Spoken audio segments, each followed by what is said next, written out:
is these guys are unbelievable, just individual solo clutches. When you look at the heats, right, we obviously track solo points. And so that's, you know, the amount of points somebody was able to accrue over the course of the game when their teammate was down.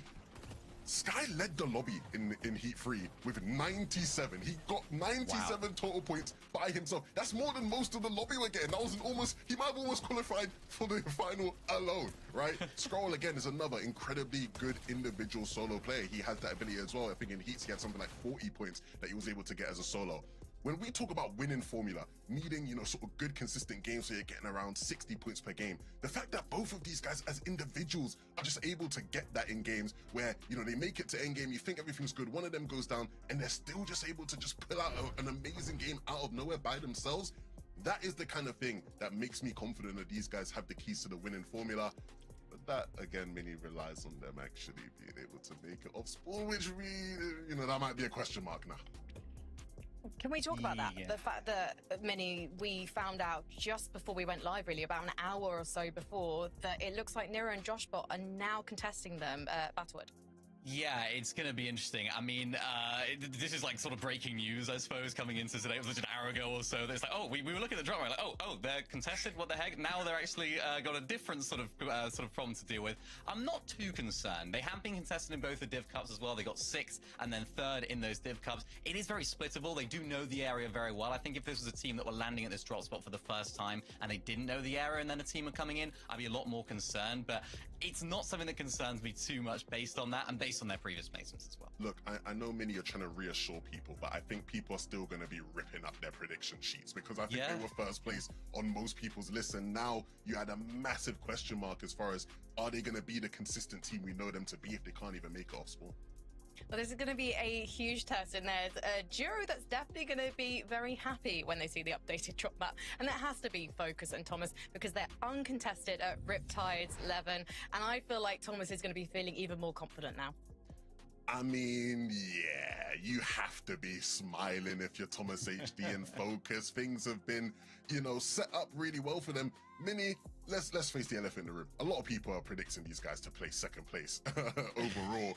And it's not just because we're talking about Thomas HD, but because, again, they have, for most of the season, it felt like have been the 2nd best team.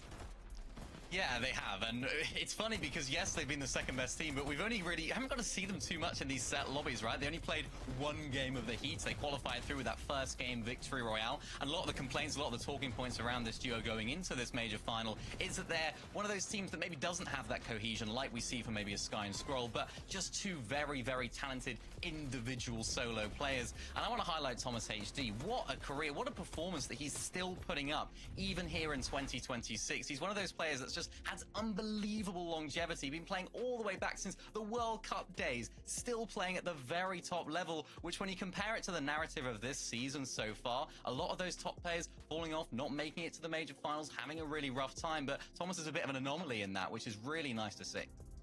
It's interesting seeing Thomas play with another fragger, Levin. We've heard this being talked about as one of the win conditions. You've either got to be 2 IGLs or 2 fraggers this season. How does Focus line up against Thomas? Sounds like you've been talking a lot to Queasy there, Frankie. I mean... I've been reading his tweets, okay? Never miss one. He's been getting a lot of praise, and rightfully so. He's been unbelievable, right? He doesn't have anywhere near the experience of Thomas HD, but when you watch these guys play in the game, you'd never know that, right? Because he just looks fantastic at every given opportunity. I'm very excited for these two. I think, again, when you look at the archetype of team, I think you are correct in saying you need 2 players with that level of firepower. And the same thing I said about Sky and Scroll, where their individual ability, I think, will be, you know, very important to their success this weekend. You have to say the same for Focus and Thomas. They're going to have to rely on their shotgun aim in a lot of these games to deliver the points. Also uncontested this weekend, some more Danish players. We have got Pablo and Chino. And Mini Miner, I feel like we don't normally talk about their off-spawn situations. They're going to be uncontested at Sandy Strip because that doesn't seem to be their main issue. Yeah, it just seems like they can be contested, they can be uncontested, and it seems like we get very, very similar results. And unfortunately, it's just not that consistent from these guys. We expected big things, of course. Technically, the reigning major champions here on EU, remember, with Fredoxy. And they're a team that on paper, you think, yeah, this is a fantastic duo. They are two very, very talented solo players like we were just breaking down. But it hasn't been working out this season. I mean, even in the heats, they needed all the way. They needed all 5 games in order to qualify through. They only just qualified through by the skin of their teeth. They needed that final game to be a good one. So it's just not quite working out for these guys at the moment, Levin, despite all of the ingredients for success seeming to be there. I think the reality for these guys is you know, you never want to bet against talent. And these guys have it in abundance, right? You know, you can argue there's not many people in all of the Fortnite world that have more talent than these guys. And so you expect them to figure things out, especially with all the success they had over the past year, making it and having these incredibly deep runs in FNCSs. And that's why I feel confident in their ability to surprise people. I think, again, the performances haven't necessarily been inspiring, but they got something for the lobby today. I feel good about it. What I'm so surprised to be talking about now, though, guys, is Swizzy and Pixie not being seen as the favourites to win. This is a current reigning global champion and a current second place at the global championships. They're Dark Dominion, uncontested. This is a prime spot on the map, Levin. What do they need to do this weekend to convince us? Yeah, I'm not gonna lie. If you had teleported me back to globals, right, and said, Levin, next year we're gonna have duos FNCS, and it's gonna be Swizzy and Pixie playing with each other, and most people aren't really gonna predict them to win in FNCS, I would look at you like you're crazy, like you have no clue what you're talking about. You must have never watched Fortnite before, because these two have all the talent and they should have high expectations, man. Yeah, especially on paper. I mean, looking at the drop spot, Dark Dominion on paper, one of the best drop spots on the map, very central, of course. And it's a difficult situation for them. They do have loads of contested teams around them. So on paper, you think, yeah, that's going to be really good for them. They can look at them for Surge. But the issue is a lot of those teams end up coming on through. If you look towards the east of the POI, there are those big hills. And unfortunately for Swizzy and Pixie, that does seem to be an area of which you can struggle at this drop spot. We've seen it previously where these guys have actually been W-keyed from that side. And I think that's ultimately maybe one of the reasons why they're not maybe performing quite as well from this particular drop spot, because when they do make it to the end games, they're looking pretty strong. They were the best consistency team in their heat earlier on in the heats as well, and that's the issue right there. You can see it on the screen, those big hills. So they've got to be super duper careful when they're looting this drop spot, and this is what I was talking about before. I think this is in the heats. I think this was game 4 of their heats. We see Specs and Mirrors here just coming on through and then just getting involved and making things really difficult for Swizzy and Pixie. And I think if we see that again today, particularly with all those contested teams around them, they might still struggle. But again, it's a very similar situation to Pablo and Chino. Performances haven't been great, but look at the talent on display. They've got to clutch up now, surely. The most talked about player this season has to be Shark with his duo Teeny. They actually are contested though, Mini Miner. Is that going to be a problem for them? Well, I think if you were to ask me that last season before we had FNCS, when they wiped Hutty and Fishy 6-0 in one of those Div Cups, you think, no, they wiped them again. But I think we've seen some chinks in their armor here, Levin. We saw them, of course, losing that Osborne in game 2 of their heat. Then Hutty and Fishy X went on to win that game. So, again, it's a very good team on paper, expecting big things from Shark, expecting big things from Teeny, one of the most talked about teams on EU. But there's now that little question mark as to how things are going to go off spawn. And I'm not too sure at the moment whether they're even going to make that top 5. Yeah, Minnie, you say you're not sure. I think a lot of fans are, right? I did a survey where I asked 100 Fortnite fans who is going to be in your top 5 at the end of the EU Grand Finals, and 50 of them still had Shark and Teeny in their top 5 while being contested. Bear in mind, last year we saw one of the best, contested, grand final performances we'd ever seen from Queasy, Swizzy, and Mustache, where they placed 4th place. And so a lot of people thinking these guys are going to come through and just do that here today. I think it says a lot about how much people rate Shark. It says a lot about how much people rate Teeny. The big thing is Wonky Land is a spot where they, we might not see them fighting it, all 12 games. And I think that's probably the thing to look out for. How do the off spawns change throughout the 12 games? How likely are we to see Teeny make a move and just bring back the 2024 strap, Levin? Hey, anything's possible with Teeny. I think that's the one thing we've learned over the years. Absolutely, especially this season. Let's head over, though, to Carter and Taco, because I want to see who they've got their eyes on in the lobby. I mean, there's just so many good teams to try and choose from here at Takato, but I'm going to narrow it down for the time being to just Cheatin and Giannis. Got a lot of confidence, I think, surrounding this team just because of the fact that they are looking to be in a prime position for establishing their net surge. They have so many teams in that southeast section of the map that are going to be heavily contesting each other. And so for these guys, it's just about connecting your shots in the third-party action. And when we see them moving so confidently to secure even their first-place finish in their heats, it's for good reason why people can anticipate that they want to punch their ticket to the Major One Summit LAN in Germany, because what better way to represent than being in your own home turf, Takata? 100%, and I'm a bit conflicted. Performance in heats was insane, but Div Cups, not so much. Looking at other German talent, we got Chap and Flixie. Now, Flixie in 2025, I would say, was the best performance for a German player. Trioed with Vico Benno, they won Major 1, they got 6th Major 2, 2nd Major 3, and even 14th at Globals. Now, the thing is, I'm a little hesitant on how they're going to perform. I do think they will get top 20, but I do want them to do better than that, Taco. I think you're crazy if you're not anticipating something higher up on the leaderboard from these two. Chat Flixie have so much talent at their disposal, but Frankie, Levin, Mini, what else have you guys got for us? Well, I feel like in the community, we've been speaking a lot about the names that didn't make it. But actually, now tonight, we get to celebrate the names that did. And there are some big names in this lobby tonight with a lot to prove, legacies to continue. Levin, when you look at the names here, who do you think this weekend means the most to? I think there's so many people, but I think for starters, you have to look at Cammy, right? Cammy now is the leader as far as most FNCS final appearances in EU, and a big part of that is because a lot of those other players just didn't make it to this final, right? He was tied with Tayson, Mr. Savage, Queasy, and now he gets to take the lead. Even looking at Janice there, he now has caught up with those guys that are ahead of him after making this final. A lot of people are writing Cammy off, Mini. A lot of people are trying to even push him into the category of some of these guys who didn't win, and maybe say, hey, is Cammy washed? Is he done, right? Like, is he still a relevant player, a relevant contender? He has to show people today, no, guys, I'm not washed. I made it to this final. I'm going to make it to this LAN. And if you give me enough space in this lobby, I might just make it in the run-in to contend to win the whole thing. So hopefully Cammy, feels that pressure and he can handle it, because I think we've seen him do that over the years.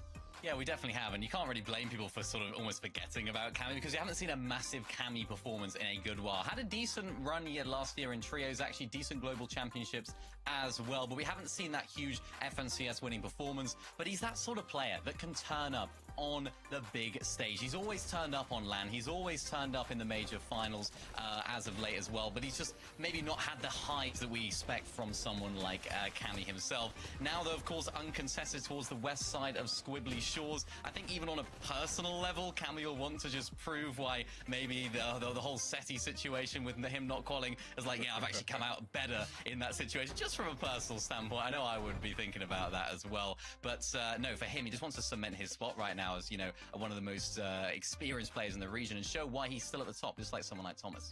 Look, I know Cammy very well. I know there'll be a bit of him that does have that, little chip on his shoulder of like, hey, SETI didn't make it, but I did, and I got a place. I know, he might not want to admit it, but I know you, Mr. Kaminsky, I know. There's nothing like a chip on the shoulder to motivate you. And I feel like Vico and Malibuka are a duo who might have a few bruises to contend with, because they've been up and down so far in Chapter 7. But, I mean, Malibuka, when I think about this guy, it feels weird to see or think of a top 4 and FNCS finals without him, Levin. Yeah, ultimately, somewhat a similar story for these guys as far as the narrative right now in EU is all about these new names, right? All these new up-and-coming players. Who's going to win FNCS for the very first time this weekend? If I'm Vico and Malibuka, I'm taking that as disrespect. I don't want to hear anybody talking about new names. We've won FNCSs before, and we're going to do that again here today. The reality is for them, Mini, it was a very, let's say, forgettable Heats performance from these guys. And I think at times this season and this year, they've maybe not looked their strongest. They've been quite error-prone, I think has been a major problem for these guys. And so hopefully we have a clean performance, a clean IGLN performance from Malibuka here today. Because if these guys can walk away from this weekend as champions, I think it would shut a lot of people up when it comes to this narrative that EU's completely changing. They could just say, no, guys, we're still here. Yeah, and I think that's going to be really interesting to see. Can these guys now just rise to the stakes? Of course, we've spoken so much about these new talents coming through. they haven't proved themselves on the main big stage, whereas players like Malibuka, players like Vico, they absolutely have. You can see Malibuka actually only won one FNCS title. Probably a lot of people, myself included, quite surprised about that. Of course, only one FNCS title for him. But, you know, looking at that drop spot on the map today, looking at their overall situation, looking at the overall landscape of the EU, this is a prime opportunity for them just to do just that. And I think just on the error prone situation, kind of surprising the fact that both these guys do that. They've always been risk takers individually when they played in separate teams, and that was sort of a characteristic of Vico, particularly when he was starting out. But nowadays, in their stage of the of competition of their careers, you'd expect better from them when it comes to consistency. I want to just stay on this duo because I saw, Levin, you wrinkled your nose then. You definitely had something to say about something Mini Miner just said there. When Vico and Malibuka got together, though, I was a bit surprised. I wasn't sure if these two players would work because of that balance that you've just mentioned there, Mini Miner. These are two risk-taking players, maybe, to paraphrase Queasy again, that's what you need in this particular meta in order to succeed at this version of the game, 11. Do you see this as a duo that can realistically win an FNCS major in Chapter 7? Yeah, absolutely. The talent is all there. I think, you know, sort of why I maybe looked at Mini in that way was just because I think if you were to look at both of these players and their careers, the one thing you'd probably say has been both of their biggest weaknesses in some of the biggest moments is error proneness, right? The ability to sort of maybe make mistakes here and there where you would expect players of their caliber to get things right. And a lot of the time it's been their talent that has been able to bail them out, right? It don't matter if Malibuka makes a bad rotation here because he's going to hit the bank to get himself out of that spot, right? And ultimately, they're going to have to do a lot of that this weekend. And yeah, look, I think they have the ability to win. I see why they're not considered the favorites this weekend, but hopefully they can use it as motivation to prove people wrong. Well, there's nothing like playing in front of your home crowd to motivate a win, and for a reason, this one feels especially important, Levin. Absolutely, right? This is a list of reasons LAN performances. You'll notice a trend. He's been at every single one we've done, really, since the Invitational, since the return of Fortnite LANs back in 2022. And many of the placements have only gotten better year after year. It would be, one, very ironic, two, incredibly painful if this just happened to be the one LAN that he missed now. Like, the first LAN he misses is the one that they do in Germany when his LAN placements keep getting better. I know the German fans are going to want to see him there and want to see him playing on the stage, not just, you know, doing a viewing party at the setup. Yeah, not just one of the best players in Germany, but also one of the most popular players as well. One of the most popular duos, two players that have great legacies within the EU region. So many fans across the world as well, but particularly in Germany, so many people will want to see these guys perform. And I'm just excited to see Reason on LAN. You know, it's another reason, if you pardon the pun, that we want to see Reason at a LAN, because that wasn't actually intentional, by the way. But it's another reason why we want to see it. There's no other word for it. It's another potential to see him pop off once again. And it's like I just want to see him do it. Like, you know, can he maybe get into that top 3 in a LAN? They are contested though, and that's going to be their biggest problem. I saw Reason on socials, you know, beforehand, trying to put a bit of pressure on his opponents, going, guys, this is an event for life-changing money. Don't mess up. Don't miss a shotgun shot. Every mistake you make is going to cost you money, and I think he's trying to get in the minds of his opponents here as he, you know, gets ready for that off-spawn battle. I really can't imagine Reason mind gaming anyone. He's a teddy bear level. You might know a different reason to me.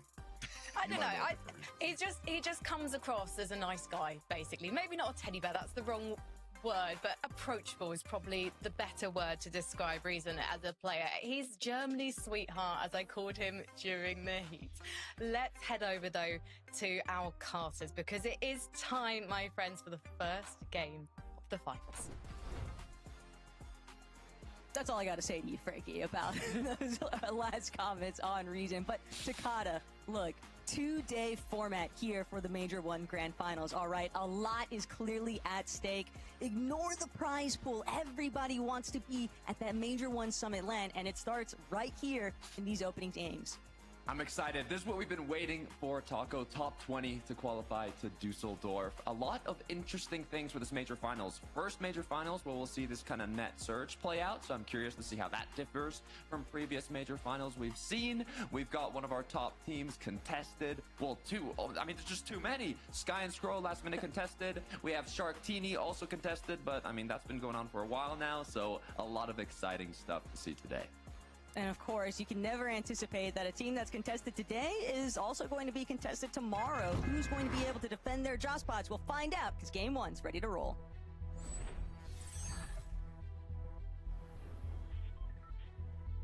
This first match of the day will say a lot.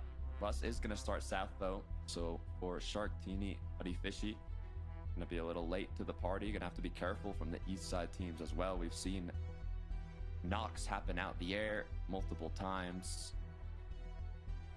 This is going to be exciting. Really just thinking about all the craziness that's about to build up over by New Sanctuary, legendary POI for starters, and not only that, but easily one of the most active parts of the mini map just in general, Takata. I mean, we saw how many teams are going to be contesting each other almost immediately, and so you have to anticipate that sparks are going to fly.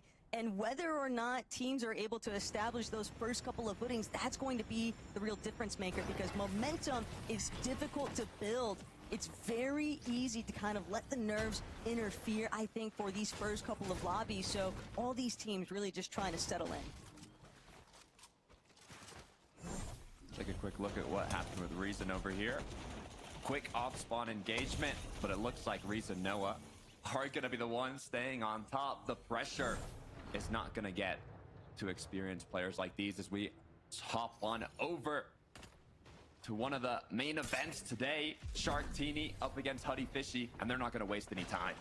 More than one prize here at stake over by Wonkyline, another legendary POI in this lobby, but it's going to be Teeny from overhead. Shark trying to find some of these opening shots. Fishy on the run here. Huddy just trying to hold the floor from underneath him. Shark still looking for the top. Gonna try and readdress from a separate angle. Teeny takes a big pump though, and that's gonna force him to try and push back. Just a little bit of space created here, but Fishy, Huddy, they are still just locked inside of this building. Shark and Teeny know that one misstep could be the end of it, and they'll choose to disengage, but it's only to head back over to the vendings. They're just trying to make sure that they can build their shield back up.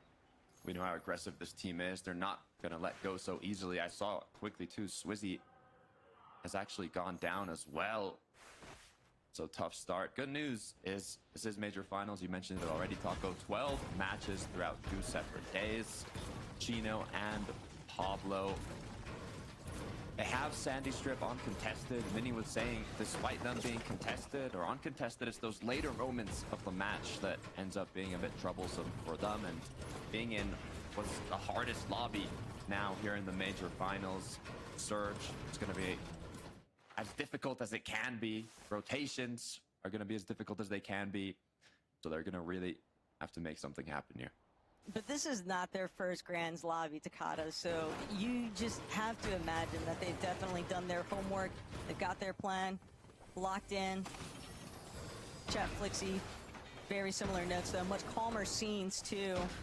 North of the map here at Storm Station, uncontested, and so they won't have anybody to kind of intervene with their starting loot path. They're really just looking to try and build up as much as they can before they start looking for some of those early net surge tags.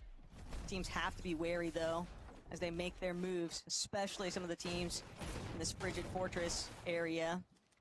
Karama and Akira looking to represent France big time here today. Yeah, I got hopes for this duo. They always seem to make it to finals, but a lot of the time, especially recently, they're kind of on the middle end of the leaderboard. Good news is top 20 is what you need, but I'd like to see them, you know, I don't know if it's going to be in this major, maybe just this year. I want to see them kind of elevate a little bit more, and instead of being one of those kind of top 15 teams, I want to see them get into that top 10. They have the experience. We head on over to Squibbly Shores. Checking back in essentially with Reason and Riley after they won their first off-spawn scuffle over by the gas station. Squibbly Shores is still bound to draw plenty of other teams to the area. Nathan Nebs, one part of the POI, Shaco's Tilio on a separate direction, and Takata, you have to bear in mind with Shaco's and Tilio kind of just stalking out this porta potty. One misstep is all it takes for an immediate collapse. I like the intentions here. It seems like they are really fishing for an elimination or two, but it might not come so easy to them.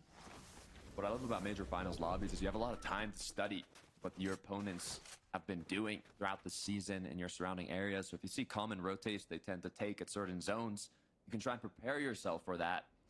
Sometimes it'll work out, sometimes it won't. But for Shakos and co, they're just going to play the waiting game.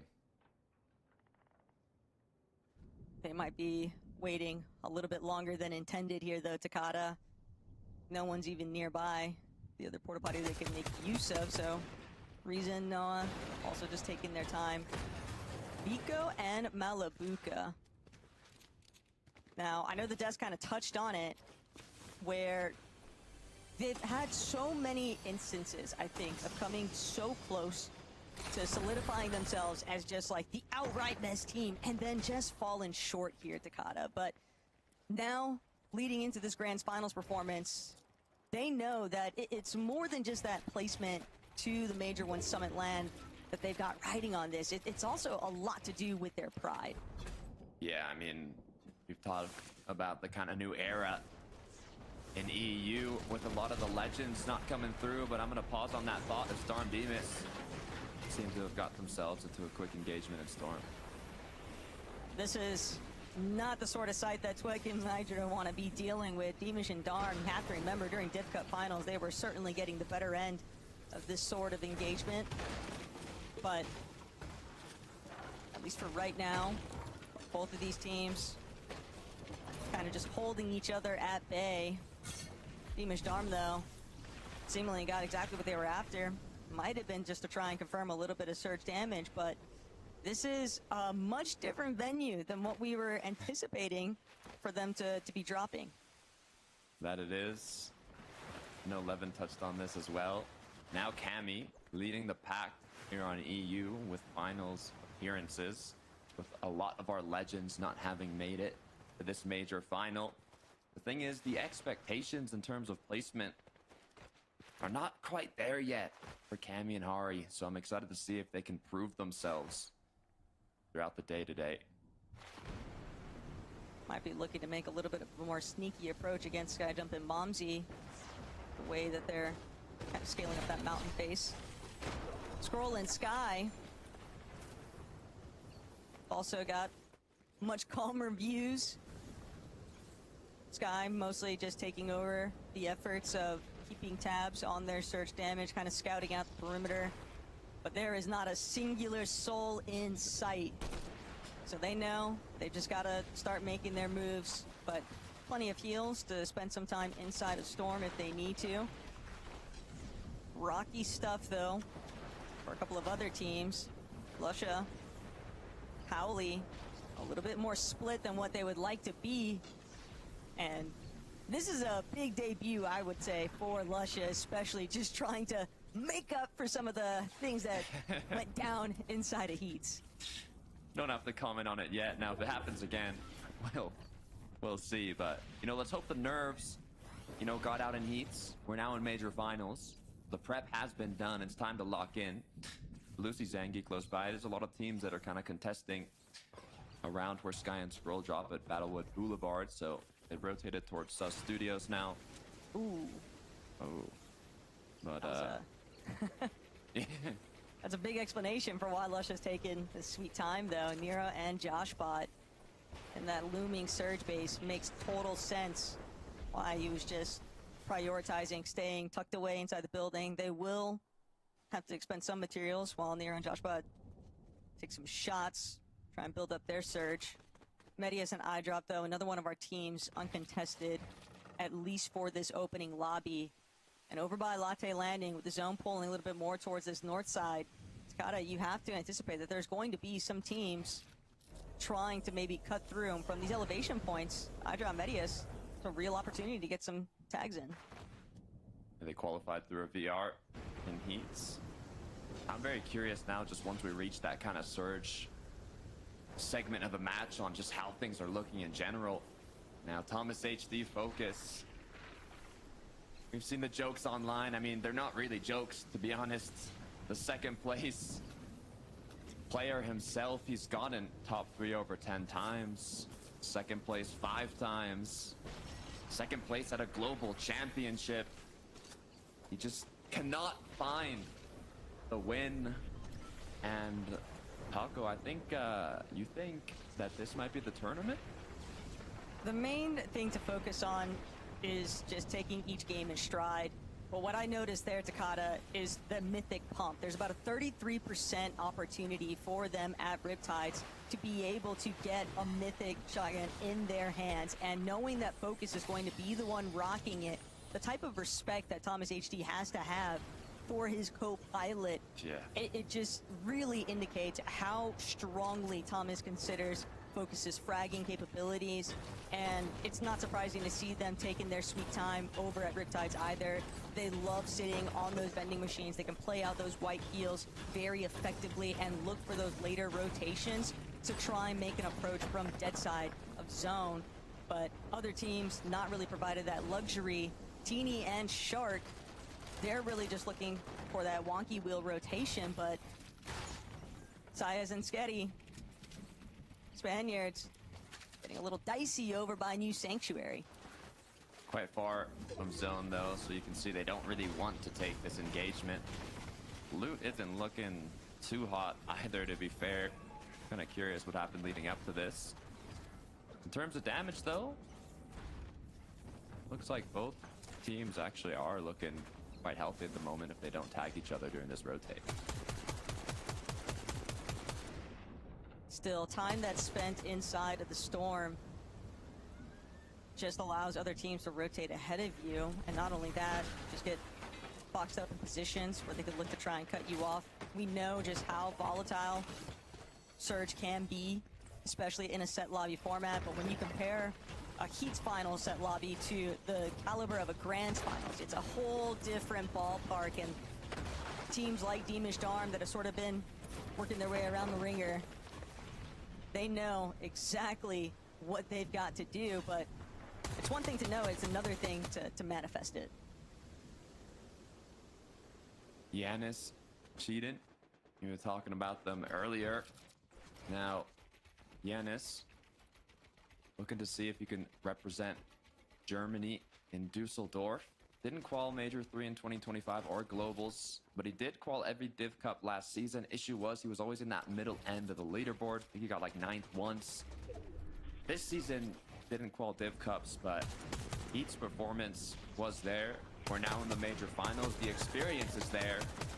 So let's see if they've put in the practice. Well, we've got a little bit of a check-in with where Huddy and Fishy actually wound up after Wonky Land. Only had Shark and Teeny there. Yapko Panzer, though, getting a little aggressive here now. They are 297 above, but it's because of Fishy and Huddy's desperation. Yapko Panzer likely recognizing that this is a team that is very much hurting with the way that they were trying to just immediately pounce inside of their box, and they are doing a great job at just keeping them shut out. But Panzer just overextends and gets trapped. Yapko now left to try and sort things out himself. He'll be able to at least grab Panzer's body, bring him back to a safety net, but for Huddy and Fishy, it's going to be a clean exchange here. 1 for 1. They are just barely above the damage threshold, so solid effort by Panzer to still come out of something with that, but it's just the fact that it even became such a huge 50-50 in the first place. Yeah, it is not what you want, especially with Net Surge. You have to be careful on those risky plays, especially when you get up close and personal, but Huddy almost getting knocked, all his shield taken away as now they continue with their rotate. Ooh, tough scenes for Akira off in the distance, saw him knocked. Whether or not Karama is going to be able to revive him, we'll have to find out later on, but F9, Moneymaker, they were very much able to kind of prove to everyone that had taken them as being able to win a lobby in their heats. Now they want to prove that it wasn't just the heats level that they are capable of making that happen, right? 250 above right now for their surge threshold, and they've got a great spot currently because they're just looking to try and push people back from the outskirts. But all these teams, you know, that kind of spend a little bit more time inside a storm for whatever reason, XZ, Puka, they are hurting right now. Takata, they got Surge taken away at them. They've got the lobby focusing in on them, and they got Haijo and Keto closing in looking for the secondary half of this duo. They've already got one elimination. Now they'll take the other. Hydro and Keitho might even be able to find a little bit more, but we've got more action taking place here. And Teeny Shark repairs in their sights, just an immediate collapse. That is a tough scenario there for Straightforward to deal with. Repairs did not last long, as Darm and Beamish now also getting picked by Surge. I mean, this was a duo that went in 2024 from 0 FNCS Finals, 23K earned. In 2025, getting 3rd in Major 2, 6th on a global stage, and over $200,000 in earnings, literally from 23K to over 200K combined for this duo. They rose up very quickly, and now once again a chance to prove themselves in a major finals lobby, but being just right above that threshold, it's going to be difficult for this first match. More importantly still, I'm only seeing one Flowberry Mist Grenade right now in Darm's loadout, so that's going to be their priority for shield recovery. But not only that, the mobility just looked like it was lacking. They're going to have a tough time on these next couple of rotations if they can't convert an elimination soon enough here. Belusi and Zangy, though, boxed up a little bit higher. Sky Scroll, though, doing an excellent job just picking the lobby apart one by one. Shots are very hard to avoid, especially from teams like Sky and Scroll. They are just applying so much pressure. The gold pistol as well in Scroll's hands. It just feels unfair.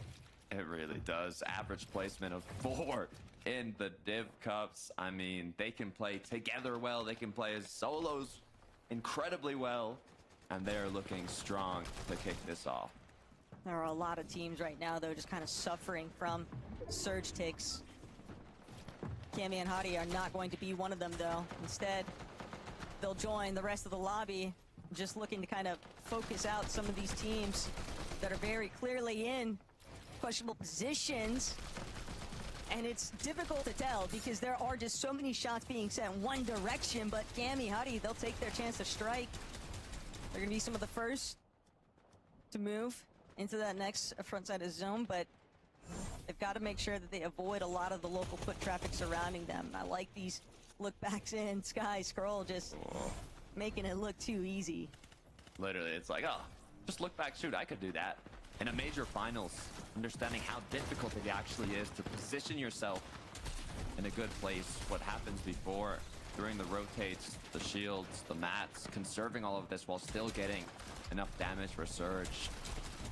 They're currently showing a flawless performance, but for Marius, he's lost his teammate, forced to play it out as a solo. Luckily enough, though, 85 above Surge, still has a good amount of mobility and heals, so hopefully Marius can rack up some points here. If there's ever someone to not count out just yet, it's always going to be Medius, though. Takata, especially drawing back to that Heats performance where he solo clutched and went absolutely ballistic. So even with that rough start, not having iDrop by his side, Medius very likely to still be able to try and convert some placement points here, if not knowing every elimination is worth 4 apiece. That is drawing a lot of desire here, but Flixie and Chap had a tough time keeping their surge above, and Flixie, unfortunately, just 1 second too long of the edit open. The player to ride by finish is so unbecoming, I would say, for Chap and Flixie to be in that kind of spot in the first place. I think that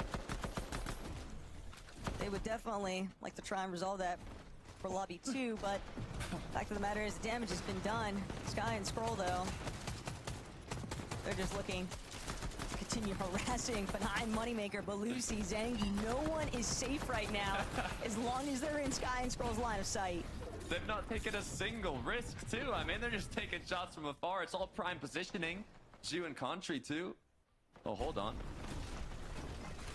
They actually had the zone pull right by their drop spot, so they're able to double ramp all the way up. Marius still solo clutching it. Teeny now lost a bit of HP as Sky Scroll are going to play full low here. The main thing is Medius has enough materials to actually make it across to where the zone is pulling for that elevation point on that cliff face. No one has seemingly spotted out this solo just yet in the mid layers. Hasn't been forced down by height. Setting up for Priya, is trying to make his way forward now. Just trying to make sure that he's staying on pace with front side of zone.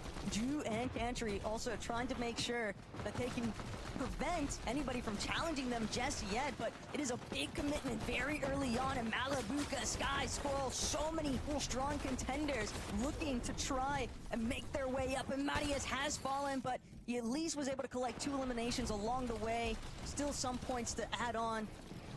Teeny Shark, though, a lot of work cut out for them. The moment they look back, they see players hawking them down. Caught off guard, they're put into a bit of panic here. They're gonna have to look for a refresh, but if any team is capable of playing aggressive and picking it up, it is gonna be Shark and Teeny. Vico Malabuka, on the other hand, showing their experience as well as Chino. Pablo, was that a high ground retake to potentially? Ju now dropped to just a sliver of HP, and the knock comes through from Chino. We've got our first takeover in terms of the high ground debate, but Pablo, Chino, definitely a little bit hurt right now. Only 2 builds right now for Pablo. Glove Sheet Prax, they're going to look to strike now. It's going to be a force down. Chino immediately dropping layers, trying to see if he can reconnect with his duo Pablo, but he won't get the chance. Taken out by the lobby. Cammy, Hottie, they go for height now. They've sent it. Cammy, last man left standing for the time being. Glove Sheet has been eliminated. That little bit of Cypher material going to help him out, but Pablo can't make it back in. Storm gonna clear him out. Cammy forced to drop all the way to ultimate low because of where the zone is pooling, but he's tarping straight back up towards the high ground. Cringe. So many solos left scattered in these lower layers here, Takata, but Cammy, he's gonna keep building up. This is not what we're used to seeing. Cammy not only on the high ground, but as a solo, still clutching it out. He's out of mats, though, forced to drop down into the depths, gets taken out, and it's all up to Cringe and Volko on height to finish this match off. But people are forgetting about Scroll here in the underbelly. Volko and Cringe, a healthy duo. They'll be able to connect with our very first victory royale here in game 1. For a moment, it looked like Cammy might just get it done, but the one healthy duo left over in the lobby, they were the ones that knew that they had height so confidently here. A great display to start things off. But Frankie, what do you guys got to say? So many incredible solo names in the lobby there, but it took 2 to get it done, Mini Miner. Yeah, really, really nicely done from those guys. The way they took height there, perfect timing on that. They saw Cammy was a solo up there on height, perfect opportunity for them to take it, and then riding out the end game. I've been a big Volko sort of stan, I suppose, over the years. Yeah, I knew you knew that was what I was going to say, but yeah, I've sort of been excited to see his rise. Didn't really happen for him in trios last year. Was looking good in duos. Hasn't really seen so much from him. Hopefully, this is a sign of more to come.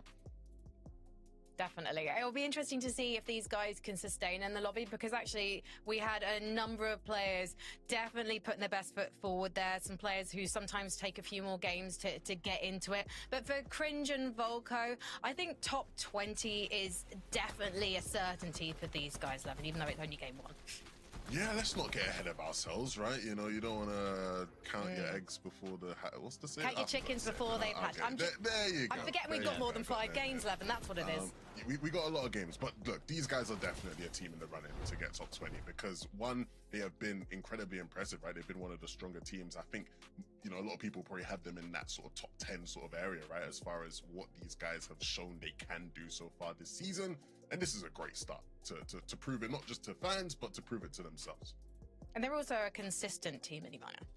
Yeah, they are, and I expect to see, considering their drop spot as well, right in the center of the map, looks like they're uncontested. Not quite sure what happened off spawn for those guys in that game, so I'm sure we'll get to see more of that as the tournament develops. But expect to see these guys in end games. It's just whether they'll be able to keep having those highs in terms of the wins.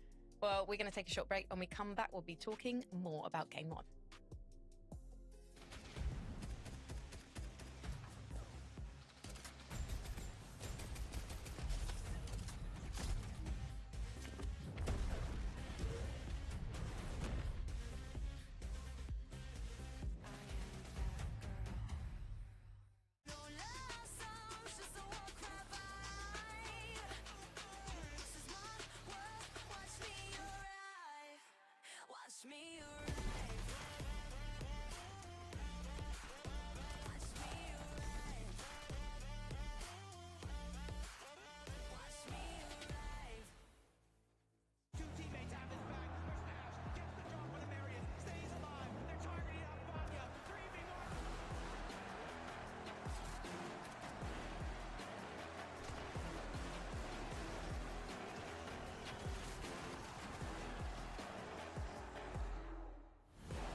Cringe took the first game of the FNCS Europe Major 1 finals, but we've still got 11 more to go. And consistency is king if you want to make the top 20 and the Major 1 Summit in Düsseldorf. 11, it was an impressive performance by a number of big-name duos. If you look at the end game, we had so many solos, including Scroll of Sky and Scroll. And you wouldn't want to count him out, to be fair, in a 2v1, even if he couldn't pull it off this time. Yeah, not at all. I think the biggest thing for these guys when it comes to that game was we were all wondering, were they going to be landed on in that first game after Josh Bot marked it sort of a couple hours before Grands?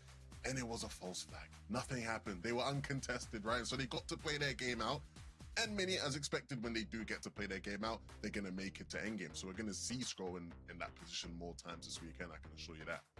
Yeah, back on the prediction now for them to win the FNCS, right? That was always a bit of a shaky moment for everyone to predict them, and I'm sure for them as well. But that's going to settle them now, I think. You know, realistically for them, of course, that would have been in the back of their mind looking at the drop map. Are we going to be contested?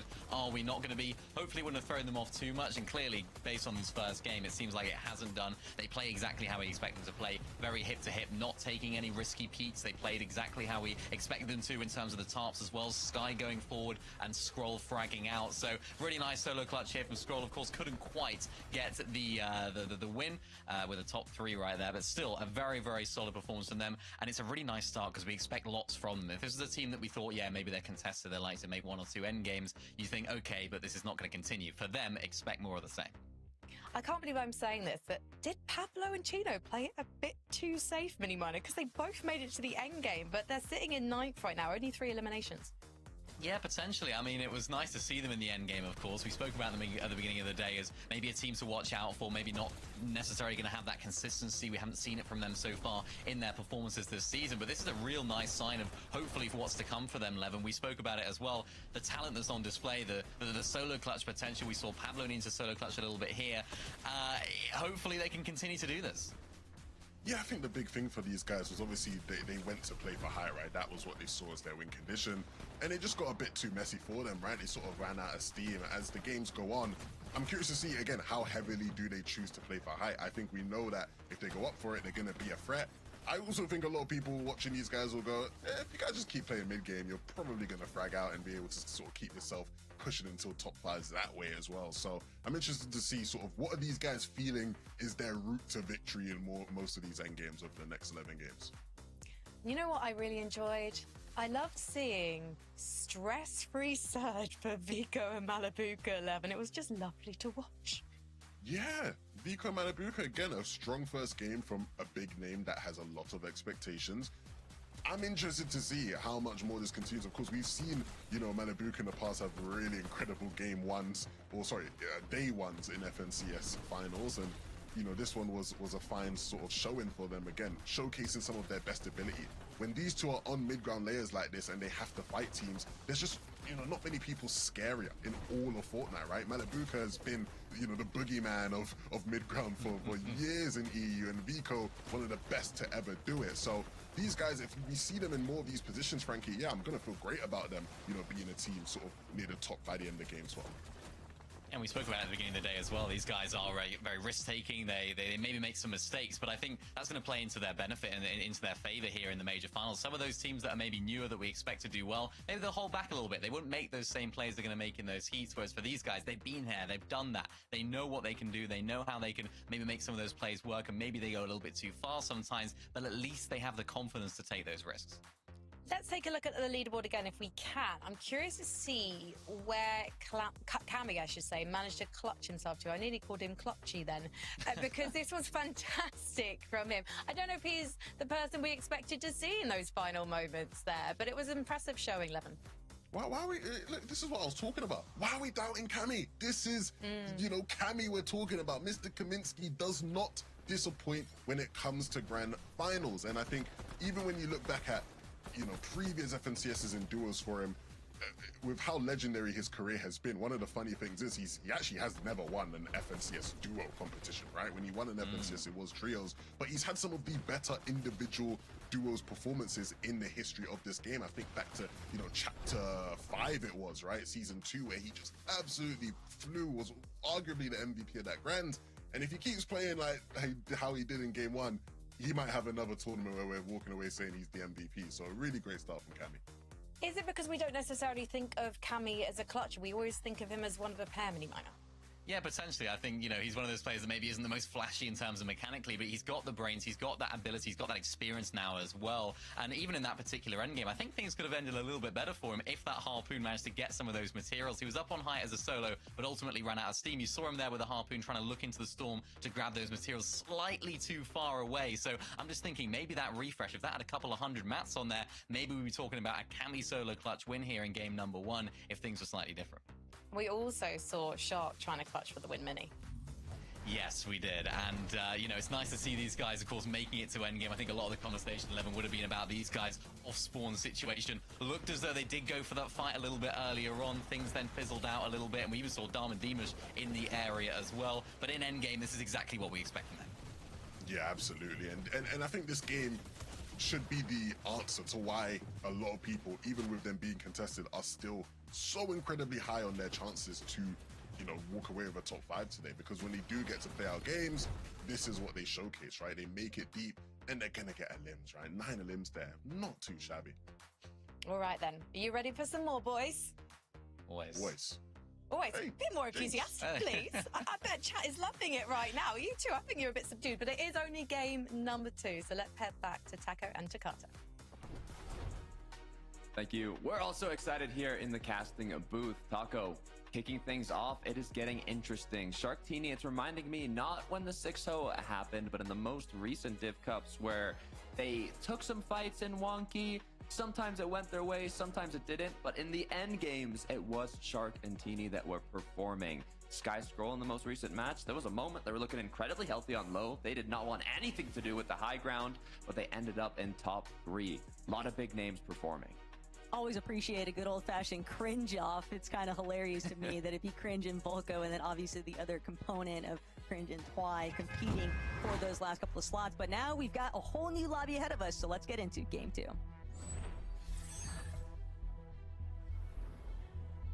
We'll see if the off spawn goes any differently here. I mean, Levin mentioned it earlier as well. We have seen historically teams perform well while conned. Queasy, Swizzy, Mustache getting 4th. It is possible, but it's definitely much more difficult.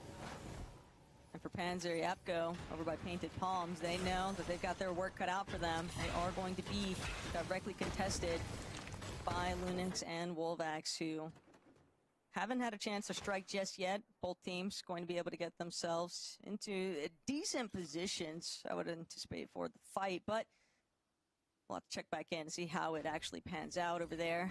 Swizzy, on the other hand, no Pixie in sight. Dark Dominion proving to be a little bit more problematic. And this has kind of been a reoccurring theme with this mid-map position. A lot of people would think Swizzy, Pixie, uncontested most of the time when they're marked, but it feels like there's always someone that decides to spoil the fun here. And Swizzy, he's just trying to survive. He'll opt to try and take the tunnel getaway, but that's just going to leave Truly and Gonzo now in full control of Dark Dominion. The worst part is when this happens and you get that surprise con, if you end up losing that first match with the surprise con. Quick, nice elims from Noah, though. Shout out Noah Reason, the back-to-back early game. Okay, 2-0. You like to see it. It's what you love to see, the OGs back in business. Going back to Dark Dominion, though, like what I was saying is when you have someone surprise con, if it doesn't go well from them in the first matches, it's likely they might go away. But when they win the first match, they win the second off spawn, it's not looking great for Swizzy and Pixie. And just look at like the cascading effect it's had too, right? You're seeing other teams now choosing to kind of stroll on over. Hey, Dark Dominion, no Swizzy, no Pixie. Pixie having some issues there, so hey, why not throw our names into the hat too? So it's not all clearly cut out for Truly and Gonzo, but at the very least, teams elsewhere always just trying to be very on top of maintaining their surge damage. Swizzy now with a look opportunity here, tries to take out Moneymaker by himself, and he is successful! This is why Swizzy is so highly regarded on EU. He has just put himself into an excellent recovery position now and left Benign to the wolves. Our only global champion, reigning global champion, making it to the finals this season. You can see the axe there and everything. So hopefully Swizzy can clutch it up, but coming back in major final lobbies is a whole other ball game. Marius had a good clutch in the last match, but hopefully this time around it can be a full duo playing it out. He's currently 16th with 30 points, so wasn't great, but you know, good enough to hold on. You know, I had Levin earlier talking kind of about estimates, especially for the top 20. It was 5 end games, being a good end game, which is top 5 with 4 Elins on average, or 250 to 300 points after these days conclude. So, I mean, so far, decent start. But they've got to be very careful because Media's iDrop likely have no idea that Yapko Panzer are guarding that rear chest, waiting for the perfect jump scare setup for whoever might be first to stroll into that building. Wouldn't be surprised to see us revisit Latte Landing very shortly. Battlewood Boulevard, Sky Scroll. It was originally believed that they were possibly going to be contested at the start, but it doesn't appear as though Nero and Joshbot have really been able to actually work their way into this position. Sky Scroll, they're just gonna opt for a good old-fashioned Surge Tower. But when you go this high up, Takata, other teams in the area, it is going to naturally alter the flow of the lobby. That it is, and some of the duos that might have had surge problems in the last match might be playing a little bit more active this time around. Arco Kire opting for the surge base. Either drop here. Will they actually be able to find connections? Issue is with these 2-day tournaments is, especially after the end of day 1, your opponents kind of learn a lot of your habits and will try and mitigate those tag opportunities for you, or even loot opportunities. Marius iDrop though, looks like they want to get a bit aggressive. It's not only that, I think iDrop was unfortunately on the receiving end, considering how low his HP just was. And the fact that they had to expend one of their Flowberry Mist Grenades just to bring him back up to a healthy contention point. But Marius, iDrop, job's not done. Yapko Panzer on the ropes right now. Panzer incredibly low. Don't know if he's got any white heals to be able to sort himself out, and sure enough, will begin to recuperate some of his HP, but now, without having found a clean knock or elimination there, hopefully they were able to build some surge, but the way that net surge counts up, Takata, wouldn't be surprised if it ended up ultimately kind of working against them, because that's a big time to invest and not really net a huge elimination there. That it is. In terms of Cringe and Volko here, this drop spot is surrounded by quite a lot of contested duos, so building up extra high, hopefully they can find some options.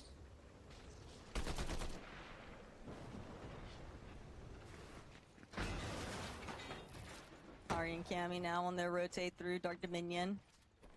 You already see a lot of these pre-existing builds, and they are fully aware of the fact that Nagi's got himself kind of sorted up in a bit of a search tower off the side of the building, but whether or not they actually choose to challenge it, we'll have to wait and see. Sky taking some shots over by Cringe.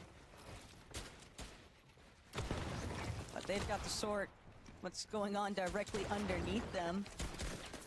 Seems like Yarko and Kire want to try and take out Twy and Cringe early on. They are forcing this fight. They are not allowing Twy and Cringe a whole lot of wiggle room here, and it doesn't help knowing that there's third parties kind of witnessing, hey, if these guys are building up in wood right now, they've got to be a little bit worse for wear, and that's certainly the case for Twy right now. Doesn't have a whole lot of material left to work with. So whether or not they wanted this fight, they're going to need to find a conclusion to it if they want to keep hacking through this big game. Going back over closer to Wonky, Darn Dimish now. I'm wondering if Fishy's a solo here. It's looking like he is. And in the 2v1, Fishy will go down.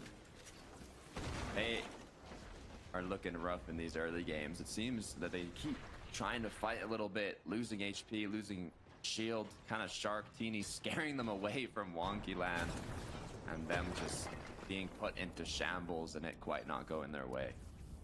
But the fact that Shark has one elimination, that tells me that there's a reason why Fishy was sent packing way west of the map towards Tree Chop Timber Mill. And for Darm Demish, they'll be more than happy with that elimination. I mean, always have to bear in mind 4 points each, but cringe. What a tower. Talk about a box up. This is certainly a sight to witness. Truly Gonzo in a separate little tower, but it is pales in comparison for sure. It's funny because there's mountains by Cringe, and the teams based up on the mountains still aren't as high as Cringe is here. Brother is cranking 90s, that's for sure, but Volko might need to be cautious. Seems like he might be having a... maybe recognize the fact that there's Malabuka Vico in the area. Kind of exploring the tunnels for right now. Chat Flixie, on the other hand, dealing with Skyjump and Momsy. They do have splashes, they do have pizza, and they've also got the elevation hold. But it's obvious they're trying to conserve some of the materials here, Takata. Good reason. Panzer Yapko, though, after Latte landing on a little bit south for them, they've been forced to try and find that surge elsewhere. And Lunex seems to be their priority target. Wolvex having already been sorted out. 2 eliminations now. That's going to put Panzer and Yapko right back exactly where they need to be able to play out inside the storm for a little bit more of that dead side. Nebs and Nathan actually started off quite strong. 6th place, 3 eliminations. Going well so far now. If they can just keep it up is the question. Good news for them. They're not contested. And the zone has been in their favor. First match, it did go kind of more southeast. This is why players like Chap and Flixie had a bit of a struggle getting there.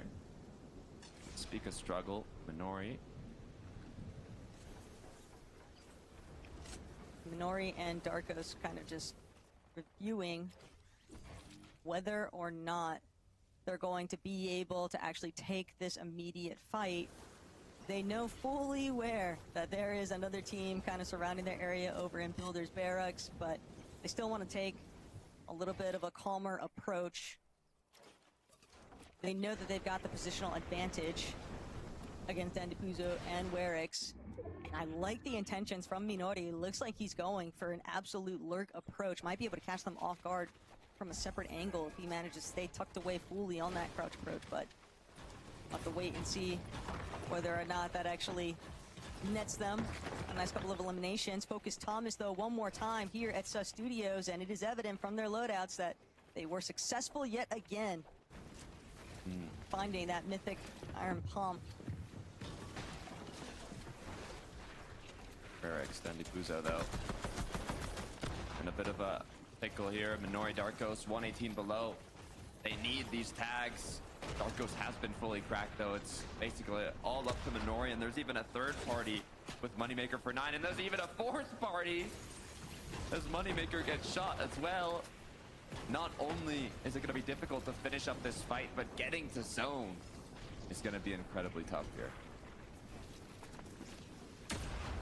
But Minori, he's at least got to try and force the issue here. He doesn't have a whole lot of options. When you are this far below Surge, it's almost like ramming your head into the wall, essentially, but he's got to try and net something. F9 and Moneymaker on the other end of the spectrum, though, they've already got everything that they need. 564 above that Surge threshold. They don't have to force any sort of engagement here. They could choose to wait things out. Wedix will at least take advantage of the pizza slices that he does have nearby, but look at Minori.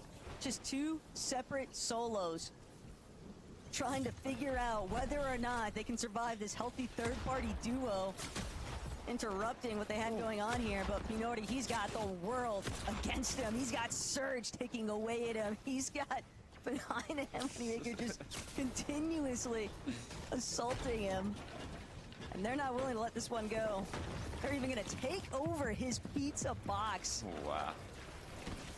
That's the final straw that step. broke the camel's back. Final straw, yeah, literally. How dare you steal a pizza? Weric's having his own pizza party in the back, letting everybody fight each other. Cringe Twi started off incredibly strong today. Top of the leaderboard in third place right now, 76 points, but they've quickly been put into panic. 441 below. And you can see, despite them not getting tagged by Surge, things can change in literally one match for the top teams. It's also just so evident of how much of a disruption it can be when you are forced into an early engagement that you were not anticipating. Cringe and Twi just got too locked up. They had to spend too much time to play recovery. And I'm sorry, Twi, but 10 bandages is just not going to cut it. Working your way into that next edge of zone, not when you are 428 below the Surge threshold. That is the main contributing factor to his downfall right now. But like that, he's still just trying to withhold that trooper mentality, keep marching forward. It's the least he can do. I feel like it's only delaying the inevitable now, though. On the right side, though, Sharktini, they were below and quickly played aggressive to put themselves just 45 above edge of zone, so they do have a ways to go. Twi, as you can see, has a so cooked. much greater ways to go. Oh, be careful though. Maybe some quick luck of the draw here. Oh.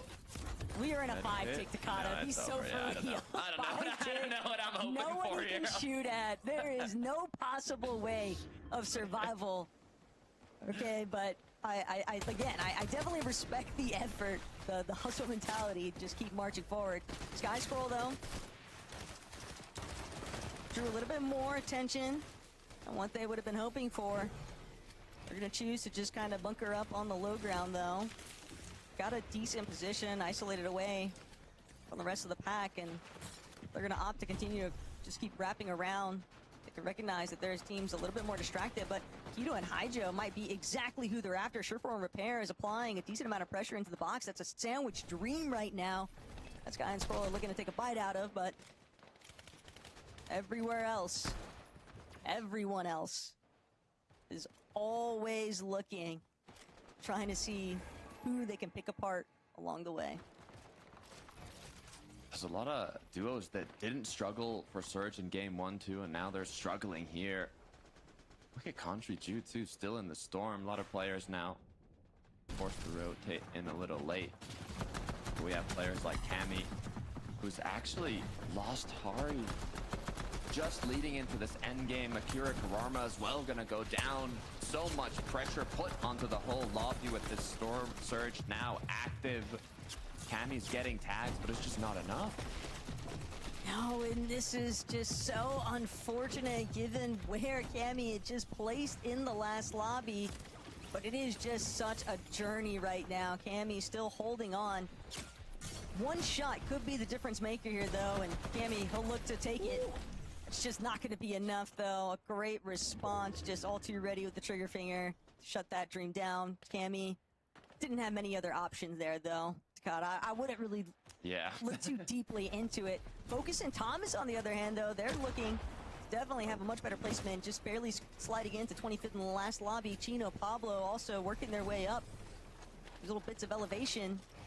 Now they'll have the chance to look back, and they're going to need more Surge. They'd also like to have a conversion. A couple of eliminations, because their material count, too, a little bit lower than they would like it to be at this point. Chaos now unfolding. Malapuka's gone down. You can see how many players are struggling to get damage. Vico left alone. He has the experience in these stacked lobbies. He knows how to play them. But despite that, you can still see the difficulty as he's going to continue to overdrive his way in. We'll see what Scroll is up to in the meantime. Looking incredibly healthy. Consistency is the name of this team. If they've got gold pistols in their clutches, that is just a daunting sight for the rest of the lobby, because you know Sky and Scroll are always going to be in a prime position, not even just for the zones, but to also take advantage of teams that are struggling to just try and break into the edge zone. Vico, unfortunately, looking to be one of their next victims if he's not careful. 103 below on the surge threshold. He's gonna have to get active. He's got to do it right now. Doesn't take the shot at Nebs. Was just trying to get into the zone, trying to make sure, but he's having to use all of his heals, all of his shield, just to try and leave himself in a somewhat healthy position. Fortunately, Surge will turn off for him. The lobby has thinned itself out down to that 40 player count, but looking back in at Sky and Scroll's successes, and they are just picking up everything that they could possibly desire. Great refreshes along the way. Up in the clouds, though, check it out. Giannis cheated. Looking strong. Issue is, this is one of the initial moving zones. We saw how chaotic it got in the last match. How many teams wanted a piece of height. As Moneymaker gets dropped down. In terms of materials, Pizza's loot. They're looking quite healthy for the meantime, but we'll see how long they can last. This is cheating Giannis's backyard, though, Takada. We got this south pulling zone over by New Sanctuary, and done a great job trying to apply some pressure. These lower layers, Panzer just working his way through, but too many teams just stuck underneath with him. Pablo, Chino, they're gonna be able to take Panzer out. Really steal that body loot, too. Doesn't even really seem like Pablo and Chino, they don't want to stick around for that much longer, though. They've got to make it into zone, and they do.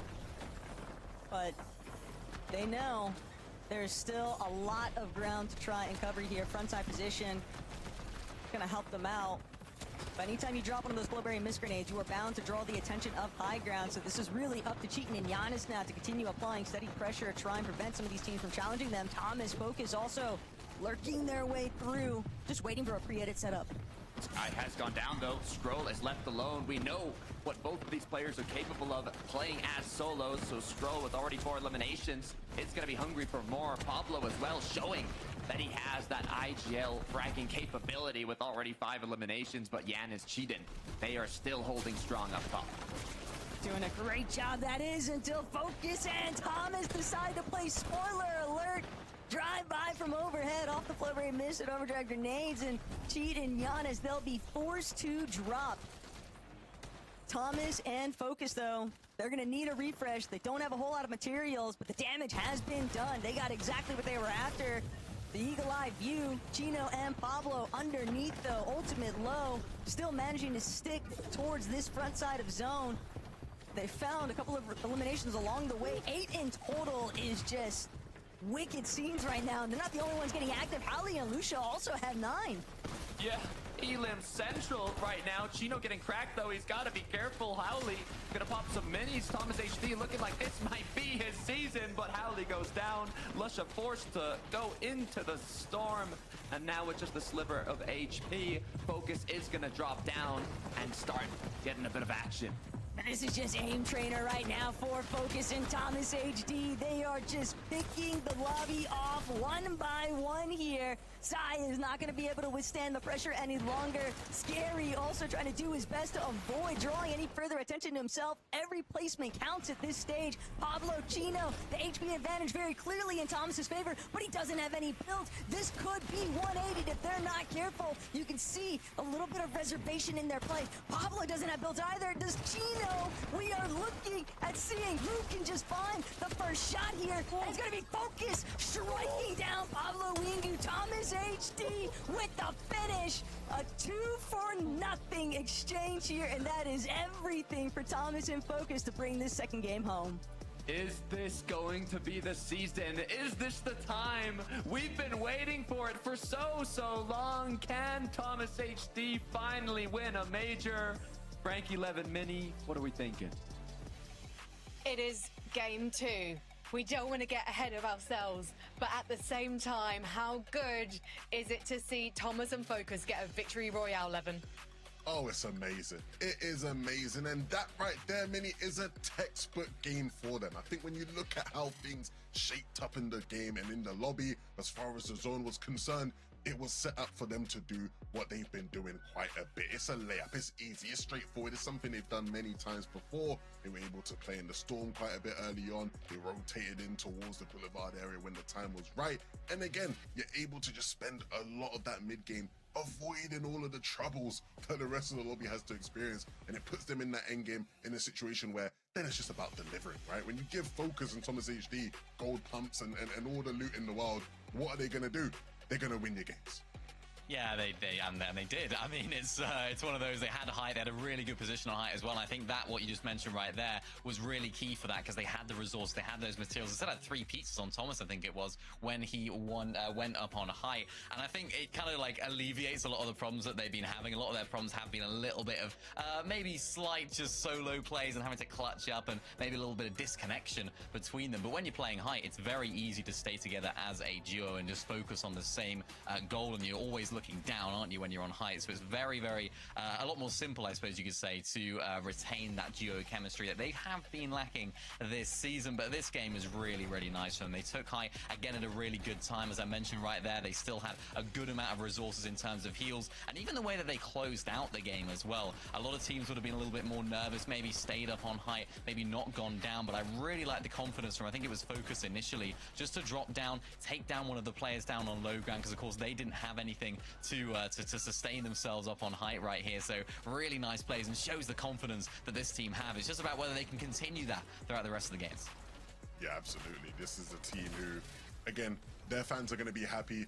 Thomas, I think, is very excited about the prospect of this being finally the one, you know, the FNCS he's able to deliver on. And again, if they can keep playing like that, there's no reason why it won't be. Consistency means qualification for the Major One Summit in Düsseldorf. We'll be talking about who's been putting up the big performances after the break.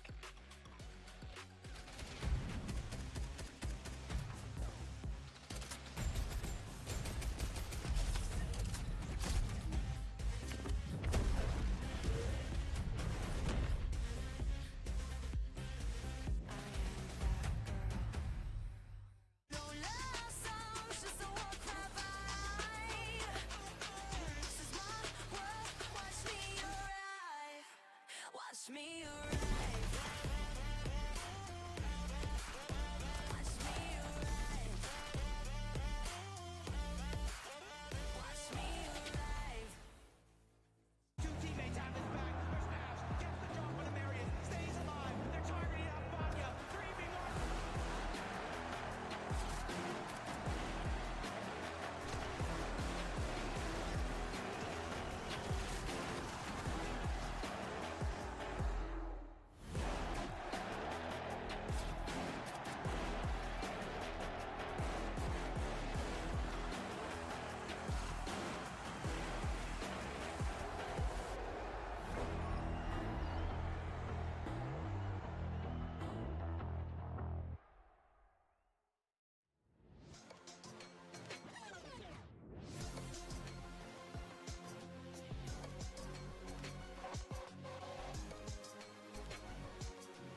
think that Thomas and Focus have been seeing what the community has been saying about them, and they're like, no more second places. We're going to take the second victory royale of the FNCS Europe Major 1 finals, and we're going to keep going. The only way is literally up from here, because they did look magnificent on the high ground, but it's fantastically contested so far, as it always is when the best duos are competing against each other.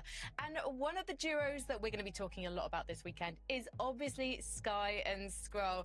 And Sky, he's always got his teammate Scroll to rely on, Levin, because I feel like Scroll is probably going to make it as a clutch to at least to every single endgame we see here this weekend. Yeah, look, both of them have it in them. And so, again, I highlight that at the start because I think it's a very underrated part of what makes these guys successful, and it doesn't sort of maybe get highlighted as much because we're always talking about how in sync they are. But in this game, you know, when they did show us these moments, I remember the casters got very excited about that elimination right there, right? Because it was just a great showcase of what happens when both of these guys, you know, sort of come knocking at your door at the same time. Sky goes down and Scroll's able to sort of get a couple more points out of the game, and ultimately, you know, you can't really ask for anything more, Minnie.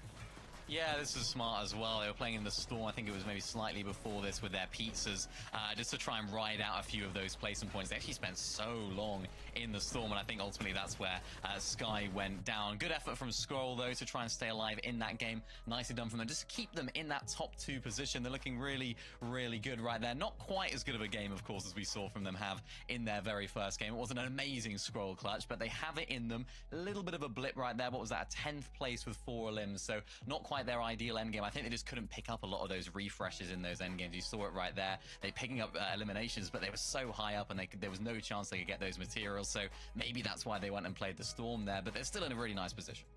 And it's a great position for Shark and Teeny, given that we didn't see much of them in the end game.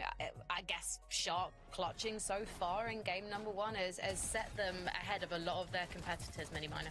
Yeah, it's a really good start for Shark and Teeny, of course, with that first game. They had a really nice start with that 4th place. This game, not quite as good, and this was obviously maybe a sign of things maybe to look out for this duo. This is a lot of people's concerns, and I know it was one of my concerns as well, as how are they going to make it out of their drop spot? In what shape were they going to make it out of their drop spot? And even though they're still 5th on the leaderboard, that wasn't a great performance for them. 27th with 5 eliminations. So even though the eliminations are high, the placements are not quite there. So that inconsistency is definitely not surprising to me.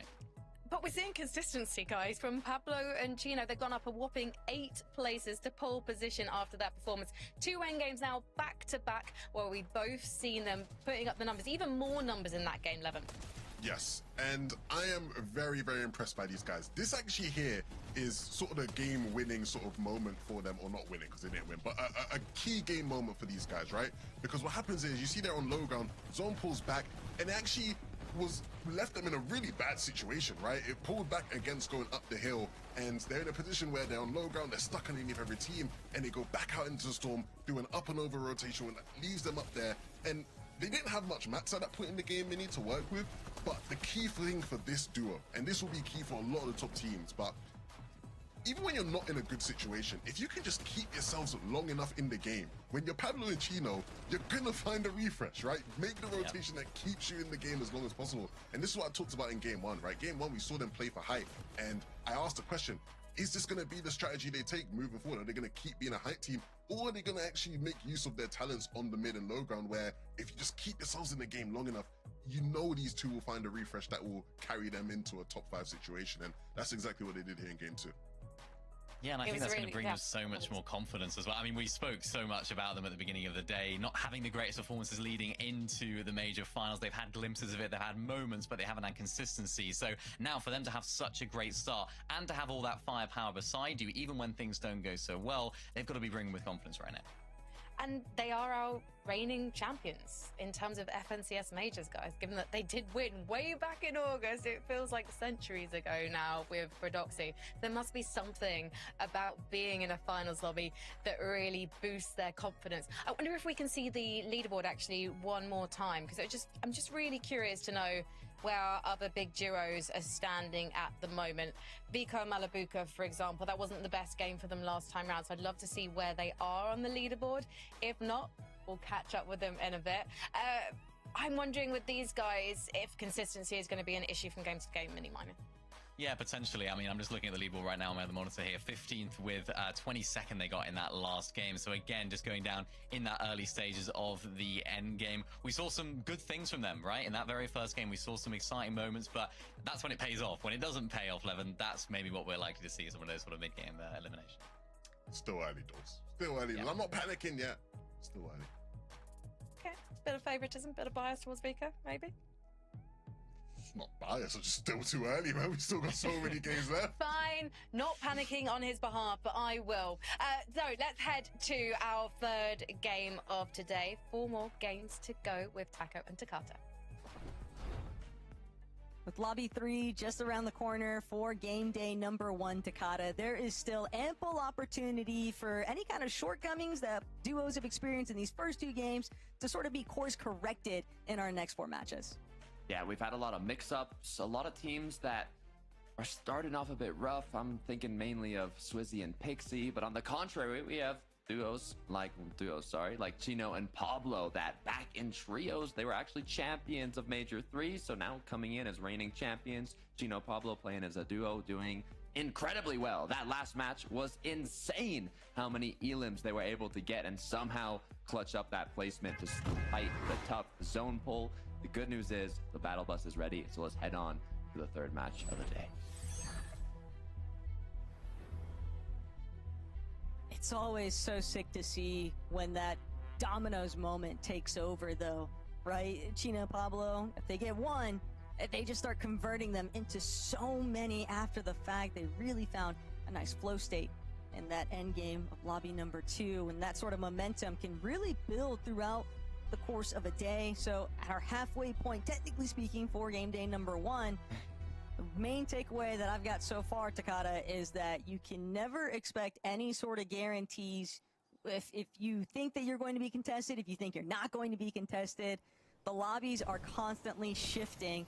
And for no alien reason, they're hoping to make it 3-0 sweep right now. Xtedi adapted, be able to escape momentarily. They've opted to just go for the deeper drop. They don't actually want to challenge Reason and Noah at the gas station. But that might mean Tilio, a little bit of a wandering eye here, trying to gauge what's actually taking place and whether or not he could look to try and interrupt it. What I was alluding to earlier, Swizzy Pixie hasn't quite gone their way, but it looks like there's no quick aggression. Sharktini, they've been the ones dominating Wonky. It hasn't been clean sweeps of Sharktini eliminating both Huddy and Fishy. It's been more either they do a lot of tags or maybe they elim one of them and then they end up rotating out, and Darm Deemish just kind of get a little free prize on the side. I'm also not too pressed about Teeny and Shark. I know we didn't get to actually witness too much of what was taking place with them in that last lobby, but Teeny, we know what you are, okay, buddy. We saw the clips. The production might not have, caught you in 4K, but better not see any more of that user error with the wonky wheel today. Too strong of a team be going outside like that. Keto, Hijo are also being another one of, I think, leading contenders to the action over by Dark Dominion. Gonzo and Truly just waiting with the trap, though. Swizzy not going to be taken out just yet, but it has left Swizzy and Pixie in a dire situation here. Now looking to try and see if they can bite back, and it is a 1-for-1 so far, but now Keto, Hijo, the door's been swung wide open for them to just play cleanup crew. Truly trying to see if he can escape with his life, but Keto, Hijo, they don't want to let this opportunity go. 4 points on an elimination, but he will escape into the tunnels. What? Dark Dominion was supposed to be uncontested, Taco. Why is there 5 duos here? Why is the whole lobby? This happens every time, Takata. Every single time. I think we saw maybe one Div Cup finals where Swizzy Pixie weren't surprise contested. This mid-map position just draws too much aggression. I think that's part of the reason why it could be difficult to kind of get a nice rhythm build up, but Nathan, Nebs, Humble Hills, they're gonna have to try and defend their opening points here. Darm Deemish just continuing to go on tour around the map today. Shout out Nathan Nebs, by the way, in the prior season. all they were getting were top 20s. And then right when this season started, 8th, 9th in the Div Cup. Now here in the major finals, top 3 on the leaderboard. Looking incredibly strong as they also have the upper hand in this fight. This is so awkward right now, though, for Darm and Demish. It's going to be down exclusively to Darm, I feel like, to try and turn this one around. Demish incredibly low and separated from his duo, but manages to work his way back together. So the Flurry Mist Grenade will have some value, but Nathan and Ebs, they got a lot of surge out of that. I don't think that they ate as many big shots as what they were delivering. Now it seems like it's getting a little bit more scrappy, but Sharktini looking to just pick up right where they left off over by Wonky Land, northern side. It seems like Huddy and Fishy were maybe trying to have it be a little bit more of a clean split here by opting more towards the north side of this POI, but Sharktini, they've been very vocal here, Takata. They are refusing to budge. They don't want to allow Huddy and Fishy the opportunity to even make it to the Major One Summit land, much less make it into a strong placement finish for Game 3. Now you know the pressure is going to be on for Huddy and Fishy. They are not going to want to split this drop. Well, Shark and Teeny are not going to want to, as they're going to do everything they can, like you mentioned, Taco, to not have them get top 20 here. Now, despite Sharktini not having the greatest match for Game 2 with the 27th, they still held up in terms of eliminations. Issue is, it's 12 matches to be played out today, so it is all about that consistency once we get to the second day, but almost halfway through day 1 here, and there's going to be some more shots back and forth. Huddy and Fishy are landlocked right now, though, inside that north building over by Wonky Land. Wouldn't be surprised to see further regression still, though. Squibbly continuing to build in action here. Reason and Noah looking to get fraggy. Done a great job at least defending the opening contention by the gas station, but now clearing out the POI. That's a whole nother can of worms they've yet to open here in Game 3. Xteri adapted, really making them work for it too. Making good use some of the fish that are already available to build up some of their shields here. Reason wants to go for the opening shot, but adapted, just causing a little bit of a slow burn. The issue is, despite Noah Reason having clean sweeps in the first 2 matches, and I mean, they haven't won yet in Game 3, but they're clearly the aggressors here. They still just haven't been making it far enough in the end game. I mean, you saw they're 25th on the leaderboard. They went down 28th. 11th in the last one, so quite good, but only 1 elimination. So despite the early games, they're going to have to figure something out for the late. It's largely just because even when they get the clean sweep over at Squibbly, there's always another team or two that decides to roll on over. Teeny, Shark, though, they want to put an end to this conversation. Huddy going to be the first to fall, but Shark has been taken out with him. That's going to be elimination for elimination now. Teeny, though, let's see if he can clutch up. One of the best controller players on EU, but it seems like he'd rather just opt for the reboot play. Doesn't want to keep trying to force this fight. After that early departure in the last lobby, finishing 27th place, you can just tell that Teeny sort of recognizes the fact this game's going to be a lot easier if he's got Shark with him, and beating Fishy to the reboot ban is only going to make that so much easier to carry on later. Yeah, you know Fishy's going to be happy with the disengage. The thing is, how long is Shark and Teeny going to pursue it now? Will they go right back into the action, or will they try and play it a little slower here?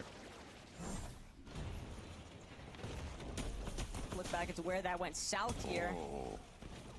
That honestly, Fishy, you got it. That was a really nice turn away, but well played. Force the stalemate. I would have now liked to it's see what Fishy comes even next.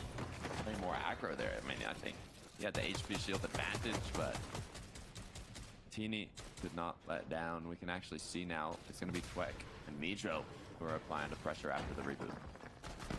This comes as no surprise. First couple of lobbies, Twek and Midru had their plans kind of thrown all over the place, being contested by Darn and Beamish early on. So now they're trying to play a little bit of make up for lost time. Toy Box Docs, though, seemingly a little bit more in favor of Teeny and Shark right now, but if they can find these 2 eliminations, that would be a huge conversion for Shark and Teeny. It would definitely set them up nicely for an end game kind of run, but Dweck and Midra, they need points. They also obviously wanted some Surge. Not too sold, though, that they were able to get everything that they were after. Going back over to Focus and Thomas HD now. This is an interesting one. There's a lot of hype going into this major for Focus and Thomas. One of the best POIs on Contested. They're getting the loot every game. They're the type of team that will have a good strategy. But we just didn't really see a lot of them in heats. They won game 1. We didn't have the chance to see a lot of them in heats. And in Div Cups, they were playing well, but not well enough to be a #1, maybe even #2 duo. But now predictions going into this, that's where a lot of people are placing them. And I mean, they're not disappointing. They did have a bit of a rough start, though, at the 25th. So I'm a little concerned regarding consistency after the 12 matches. But I mean, we're just getting started. They're on con. If nothing changes up, consistency shouldn't be a problem. I think the main thing for Thomas and Focus, though, is that we saw them consistently in those Div Cup finals. We saw them consistently in performance evaluation finals. And more often than not, they were still able to find strong finishes. I mean, we know that they've won multiple lobbies of those eval finals. We know that they even won a Div Cup final. So right now, they're looking to try and just win this battle against Prex and Glubshy. They've already got one piece of the pie. Looking to see if they could take another slice here with Glubshy. That's just 4 more elimination points. Something that Thomas and Focus are never going to scoff at. And they've got Glubshy on the run here. 2 different angles of approach, though. Focus just cleans it right up. That's going to be 8. And even though lobby #1 didn't go their way, that win in the last game, it did jump them up on the leaderboard to 4th place heading into this matchup. So I'll look back now into where things went right for Focus. Just a great collapse out of these 2. Excellent job guarding those vending machines, too. I mean, there's a reason Thomas is dropping the mythic shotgun to Focus. My only issue was from the Div Cups. There was some kind of chemistry synergy issues, but they have clearly been putting in the work. There was some zones that were causing a lot of problems, and it wasn't just for them, Takata. It's one thing. When you have to be a track star in a lobby, and when you have to be a track star for multiple games of a lobby, it's bound to cause problems for anyone. Also, they did get surprise contested in at least 2 of those Div Cup finals, if I'm calling correctly. So I think that they have proven their worth, though, and that they are very much competent contenders, because a lot of people, even though they might be sorting Thomas more so for that 2nd place of this weekend's finals, it's the fact that they still got him in the top 2. Yeah. The issue I'm having was actually in the end game is where I was seeing those kind of flaws. But in the heats, that's why I wanted to see a bit more of the performance in the recent set lobby heats. But they just won too quickly. And now they're winning as well in the major finals. But Noah and Reason, this might be exactly what they needed to actually solidify themselves a good loadout and setup going into the end game. They've been going down kind of in the mid-section of the match despite winning the early game. But now with a good amount of damage and loot, this should be the match that they were looking for. 2-tick zone, though. It's going to be a good Reason for Hustle. Got to look back, though, into where things went right there for Reason. Nice drop in.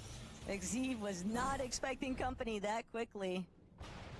Granted, they still got to actually make their way into the next zone. And even with those refreshes and the surge help there, Takata, it was obvious that Reason and Noah were definitely still in a little bit of a pinch. Other teams kind of looking in on where they were at, and all that commotion had taken place. Issue with having so many contested duos in the area. Yannis doing a great job, though, with a quick pickup. Our current leaders in terms of the lobby. Pablo Chino, how are they looking? 109 above. Look at the amount of teams that are rotating in here.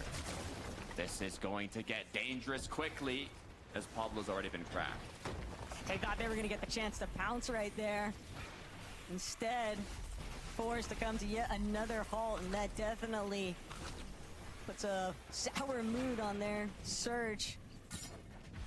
36 above right now, but they are above.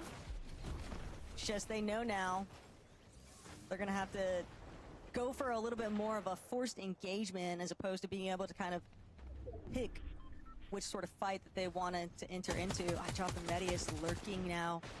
Mountain, Chap, Flixie building in metal. It's the quietest builds, even with the Surge ticking away at them, but Chap is just too aware.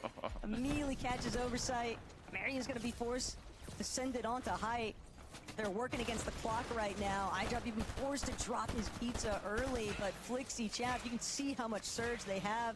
They know that this duo, they've got to be desperate, given that they are just continuously trying to force this fight. But iDrop and Medius, again, they're so low on their Surge. They have to get a conversion here, and it just keeps getting ticked further and further away from their direction. iDrop now getting ran down by Chap and Flixie, defending their original position here. And iDrop, one more tick. He's waiting for Storm to close out his game. And yeah, that Surge, it was just too problematic to deal with. This is huge for Chap and Flixie, not only because they just got a nice refresh and have over 1,000 Surge, but the first match, Zone was close to Sanctuary, literally other corner of the map. And now finally, they've got a very solid North Zone pull.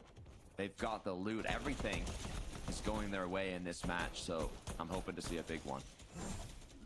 Getting a little bit of insight now into where some teams are able to pick up some good eliminations. Scary and Saya is still looking to see what else they can gather. They know there's been a little bit of a rumble taking place on the mountain face. Unix and Wolvex trying to go toe-to-toe. Azad and Afrozi, but they won't be able to hold that one out still. Afrozi and Azad just getting beamed right now by Scary and Ciaz. And they're not the only ones. Look at all the shots coming in for the rest of the lobby. That was a quick drive-by, though. And Ciaz will be forced to drop box back up. They are under a lot of pressure, though, with the Surge takes. Sky and Scroll knock on Chap Flixie's door for Scary. Ciaz, though, 25 below. Just a couple shots needed to connect, and they aren't going to successfully do that. Issue is all the other players are doing the exact same thing. They're going to have to keep their lead here as Zone pulls further and further away from that snowy mountain.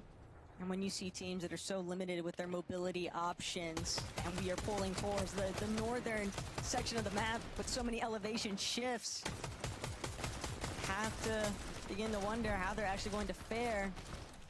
The lobby continues to develop here. Sky, Scroll, very familiar sights for these two right now. Just looking back, prime position, taking advantage of teams that were a little bit later to the punch because they were opting to try and find their Surge elsewhere on the edge of Zone.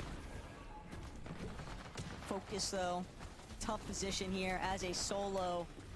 Now with so many healthy teams kind of surrounding him, he's going to really have to dig deep here to find a solid placement, because you don't want to lose hold of being inside that top 5, and that's exactly what he needed. Yarko going to be picked off, but he can't make it to the body loot just yet. Still, it's just buying time with the Surge damage. Better to play it safe than sorry. I got open to focus, can clutch it up. Yapko Panzer, though, incredible zone pull. They're going to have a bunch of opportunity here. Tag up some players. As now the rotate comes through. Big elevation change for a lot of teams here, but Panzer Yapko are going to capitalize exactly on that.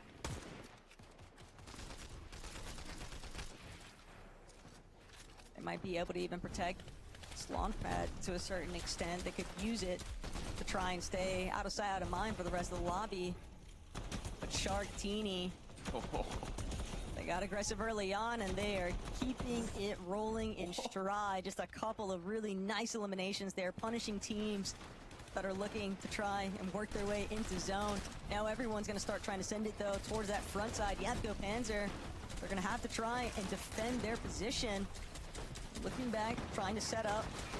Fully aware of the fact they've got other teams on this same layer. So they're going to have to either go up or down.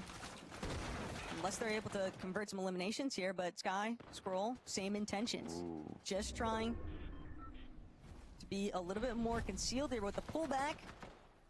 That's going to put them now in that front side position of zone. I'm liking what I'm seeing, though. From 4th place to kick things off, all the way down to 27th in the most recent match. Now, Shark and Teeny up above, looking to see if they can close it with a big match. They've already got a very good amount of eliminations, but they've got to be careful right when they're splitting loot. The retake from Chap and Flixie comes through, but Flixie is going to fall all the way down alongside Chap, but it looks like they might have got ahead of zone. And it looks like Teeny's down as well. This is going to be tough for Shark as he's pushed into a solo situation. Those opening shots from Chap and Flixie were all they needed. Shark and Teeny just sent tumbling down from height. Shark now as a solo. He's going to need Siphon, but he won't be able to get it. Just brought down, punished by Chap and Flixie. That was a great time to strike on height. Malibuka Vika, though, they might look to take a stab at it, but first, they're going to need to get some form of elimination refresh here. Only one build now for Malibuka. Vico, hip to hip.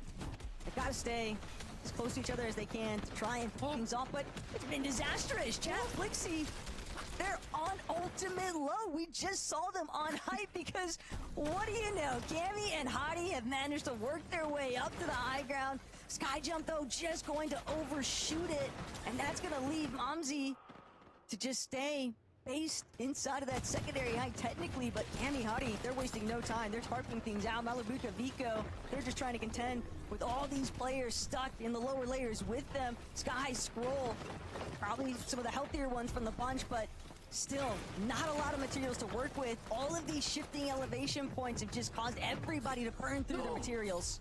Cammy! I think he slipped, goes down to fall. Skyjump now in the clouds. Sky down below as well picks up a knock. Vico, Malibuka now are completely out of the game. Skyjump as a solo, as Scroll and Sky without any materials are crumbling as well. More and more solos are forced to clutch this out, but the big duo that I have my eyes on is Chap and Flixie. Chap Flixie have still managed to make it work. The revive was not for naught because Scroll still stuck deep in the ultimate low ground, trying to pray that he can find a third-party intervention for these teams. They're kind of working their way through so many of these pre-existing builds, but when you are one of the only duos left in the lobby, this is the perfect time to get a conversion here. But Azat, he's going to be able to get that elimination onto Scroll, now trying to contend with Chap and Flixie. They are doing a great job pushing these teams back.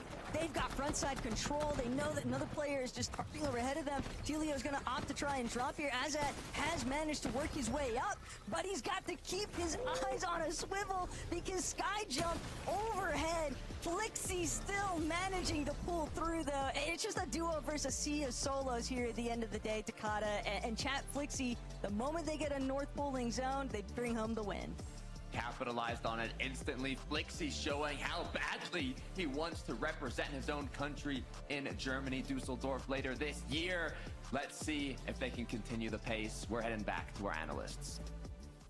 Thank you so much. They needed a solid game, and I'm guessing they'll be delighted with that victory royale because Chap and Flixie were 34th on the leaderboard, page 4, before we went into that game. And it was similar to Cringe and Volker's win in game number 1, Mini Minor, them versus a load of solos. Yeah, it was. I think they were the last duo there. There was 5 players alive. They were in a top 4 situation. Really nicely played from those guys. And actually at the end, I thought they played that low ground really, really well. Claimed a lot of the space, editing players down. It looked very, very sort of typical as you'd expect for a low ground team. So maybe this is something to expect from these guys moving forward. But again, like Taco said, North Pulling Zone, really favorable for them, and they made the most of it. What can you say? I think these guys, in that situation, you just expect them to deliver, right? In that position, you just have to smash it home, and you can't let games like that go. You're right, Dominic. The execution on it was great. I think the reality for this team is that they've kind of gone under the radar for a lot of people.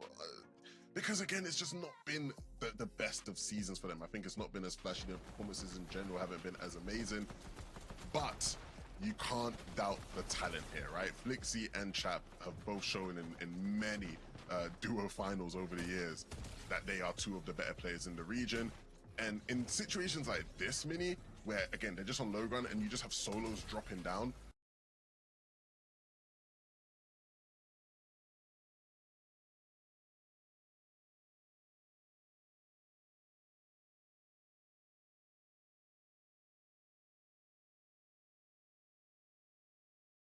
we want to see them do that when zones aren't as favorable, maybe. Well, we'll see what kind of zone they get after the break.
Welcome back. If you didn't know, we're going to Dusseldorf in May, and the top 20 duos from EU make it. So Chap and Flixie, obviously Flixie being from Germany, want to be one of those duos, which is why they got themselves a victory royale before the break, Mini Minor. Right, everyone in the audience is now caught up, so let's talk about some of the other duos, because Sky and Scroll, we're going to be talking about them after every single endgame with the consistent way that these guys are playing.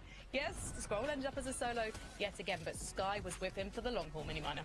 Yeah, there's a little bit more smooth from them, a little bit more what we expect. In that last game, they were playing Storm. They couldn't get refreshes. They had to sort of survive a little bit uncharacteristically low on the materials and, of course, on the heals. But this one, Levin, was a lot more characteristic for them, using, actually, the roller coaster to make an elimination right there, which is really nice, really crafty from them. But, again, really, really nice from these guys. Low ground plays, finding elimination, staying hip to hip, a little Scroll solo clutch as well to get an extra placement point as well. Really nicely done from them. Yeah, and taking out their competitors on the leaderboard in the end game, right? You saw them take Chino down, and now they move into first place. Yes, this is where we're expecting to see them. And I'm so sorry for interrupting you there, Levin, but I got very excited to see where Focus and Thomas are because I was a little bit concerned after that game. We didn't see much of them. I was thinking they were going to be further down the standings, but they are in 4th right now. So, Levin, all is not lost, clearly. No, not at all. And I think the key thing for these guys is when they make it to these end games, they're going to have to continue to frag out. Because what we're already seeing from Sky and Scroll very early on in first place is that they are the consistent team, right? Their average placement so far today is going to be 6. I wouldn't be surprised if they were able to keep a single-digit, average placement all throughout the weekend, right? And so if you are Focus and Thomas, how do you beat that? How do you top that? Especially where you might not be as consistent, you gotta find the LMs, Vinny. Yeah, you got to find those limbs. They got 6 of them in that last game. Of course, they can't find those placements. And we saw it in that previous game as well, managing to win up there on height. If they make it to those latter stages, they can pop off. It's just a matter of getting there. Again, a little bit of a difficult zone for them, more pulling towards the north, so not quite as favorable. But the talent that they both have, you expect them to pop off an endgame. It's just getting there. Let's take a look at the leaderboard because Shark and Teeny, that was a zone in their favour given that it was ending on wonky land. However, early game fights off spawn did see Teeny have to reboot Shark 11, but it's great to see them in 3rd place because they came back as if nothing had ever happened. Yeah, look, it's a roller coaster of a game for them, right? And I know they obviously land wonky land, and so they're used to some rides. But ultimately, this game is a weird one because it turned on its head, right? They started off rough, they go down, they're able to recover it really well, and you see moments like this where you're thinking, all right, they had a rocky start to the game, but they're right back in it. It's Shark and Teeny time, baby. And then this happens, and then you're like, oh, this might not be the game for them. And as good as Shark is, he's only able to do so much in this end game. And so you have a game where, yeah, we're looking at it ends in wonky. You're thinking, even with the rough start they had to the game, they're still in a position to deliver, and they don't quite squeeze enough points out of it, at least for a team of their level. Missed opportunity. That's all I can think of right there. When you go down on spawn, you lose all that time. You have to scramble. You have to try and recover. Go down in the end game, and the zone is at your drop spot. It is the worst feeling for them right now. Hopefully, they can bounce back though and find a little bit more success off spawn, because ultimately that's what's causing them all the problems right now. We saw it when they get to end game. They're pretty good. They're getting those frags. They're staying consistent right there. Not quite sure what the play was with the overdrive grenade. Kind of like try to go down, try to not send himself too far. Maybe a bit of a misplay there in hindsight, but hopefully they can now bounce back. You mentioned misplace, Mini Miner, and I know that you love a bit of full damage, and I can't believe we're doing this, but we're going to do it because Cammy and Harry were looking great in the end game, maybe feeling a bit of the pressure, especially that Chap and Flixie were piling on, and we lost Cammy in a rather unfortunate way, Mini Miner. Yeah, I think I want to just clarify here. I don't love seeing players go down to full damage, but I love the fact that it can happen to them, right? It makes them feel human. It makes me feel better about myself because yeah, that happens. Unfortunately, that is what happens in Fortnite if you don't. If you fall that distance. Really unfortunate for Cammy. Again, another one of those situations where they were set up for success, another missed opportunity for one of our teams here. Set up on height, now with Hari as well, in a much better position than we saw them in that first game, less scrambly. Full damage. I mean, it's not something you'd expect from Cammy right there, but got a little bit unlucky. I was expecting, Mini Miner, that you were going to pull off one of your GGs back to the lobby just then. I think if I was the one that took him out, then maybe I would do that, but, maybe not yet. So let's talk about this next game that's coming up. We're halfway through day 1. Obviously, there's 12 games across the entire weekend.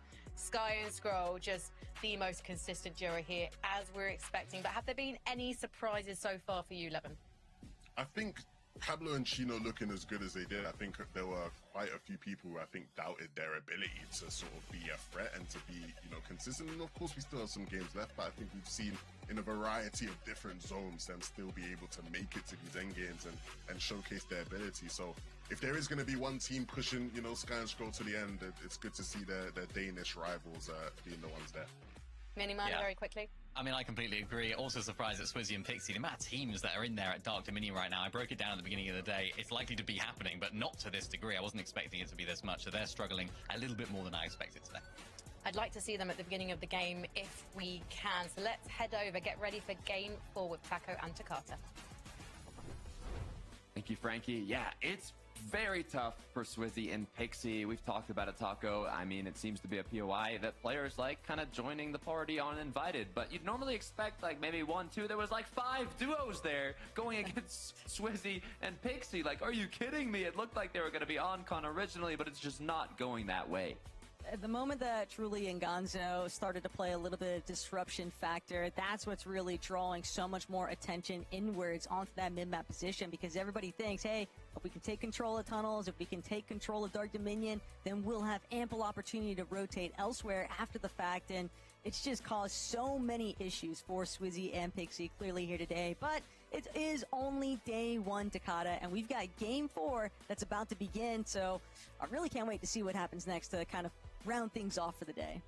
Yeah, halfway through the matches to kick things out. 12 total matches will be played throughout day 1 and day 2. And thinking in terms of the higher end of the leaderboard, a lot of these top duos, their average placement really isn't that good. The only one that's in the top 10 range is Sky and Scroll. Let's see what happens next. Game 4 is ready to go.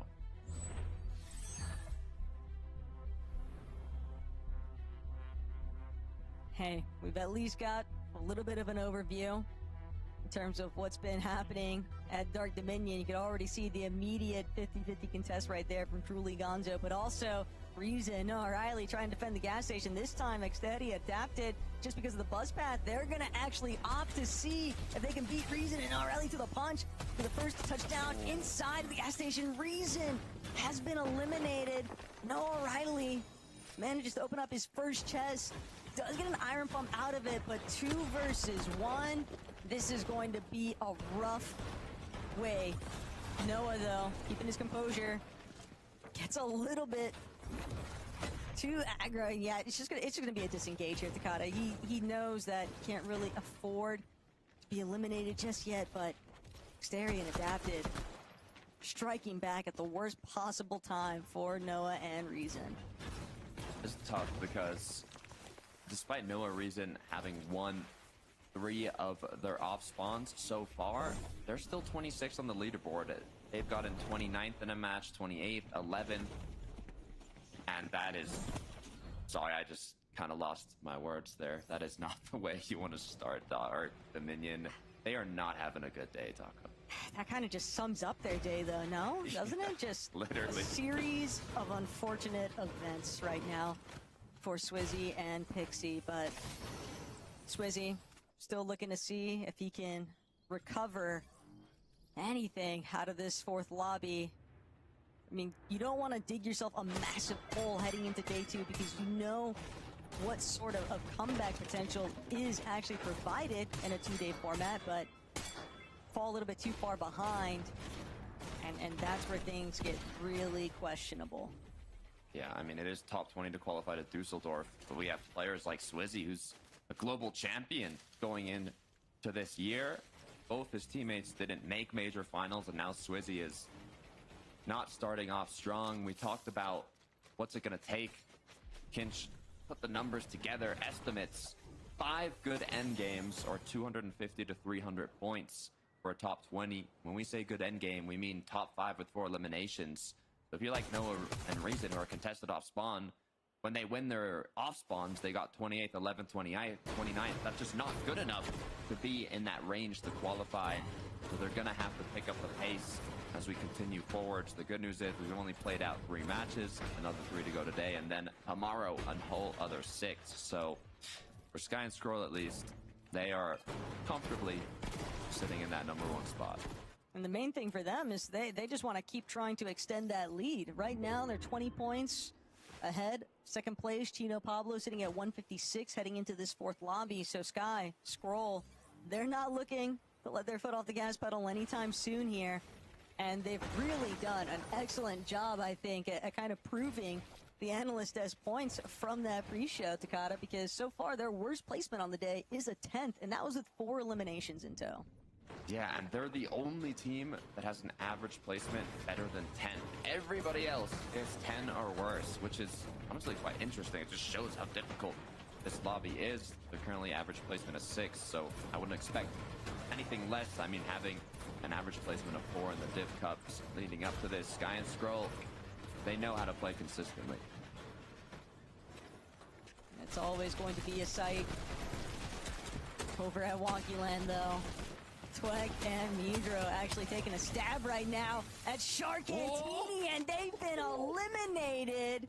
This surprise aggression just pulling up, catching Sharkantini completely off guard here, not allowing them any opportunity to recover. Even with the Twin Hammer shotties, Twek just felt very confident in that aggression, and have to expect that Sharkantini, they were so low, likely from having just fought Huddy and Fishy, is what I'm guessing. But yeah, either way, Takata, they'll be sent packing, waiting for Lobby 5. That's what I was wondering. Did Sharkantini fight Huddy Fishy, and then there was like a third party that came through? I guess that's my assumption, but either way, that is not how you want to conclude a match like this, especially when the most recent matches for Sharkantini have been 27th and 18th. They've been getting eliminations, but in the end games, it's just not been going their way. Chap Flixie, they had a good zone in the last match, but you can't pull good zones every single game. Good news is when you're up there, you do have the super pad. Takes you over 330 meters in the sky to combine it with the Flowberry Overdrive. So they've got the rotate on lock, rotated in early. And for Swizzy, we saw how this match started. Let's hope it doesn't end that way. It's always going to be an uphill battle, though, when you're left as a solo. The reboot opportunity, a little bit more difficult to come by because there are just so many teams kind of rotating through that position.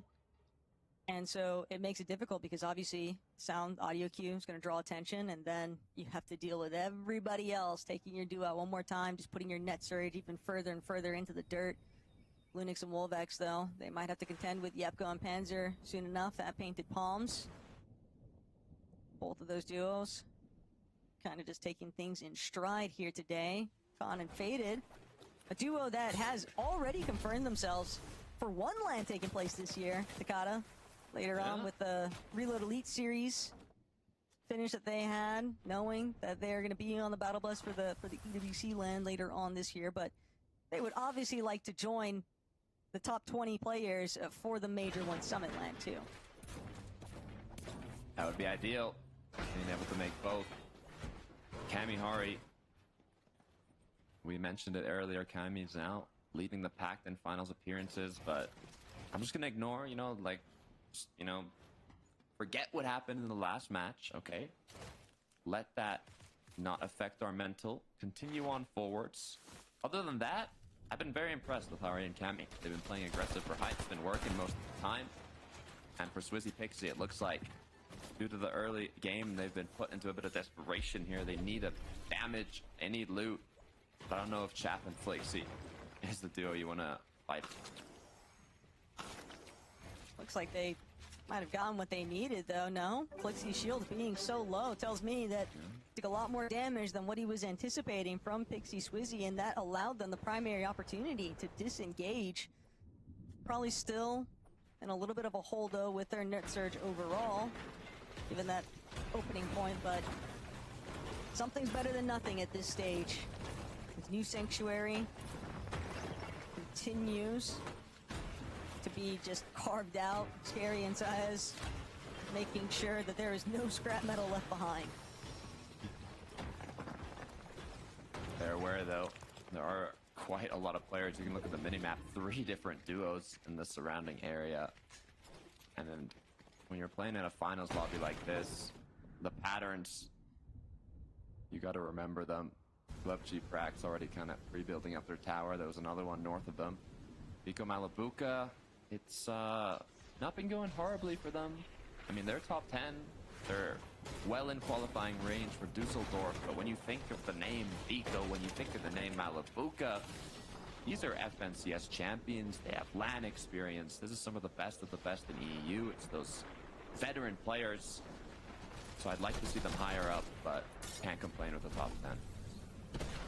Great opportunity, though, right now for Yepko and Panzer. Already got some initial damage onto Sliz, and Panzer will be able to convert it into just a clear elimination now.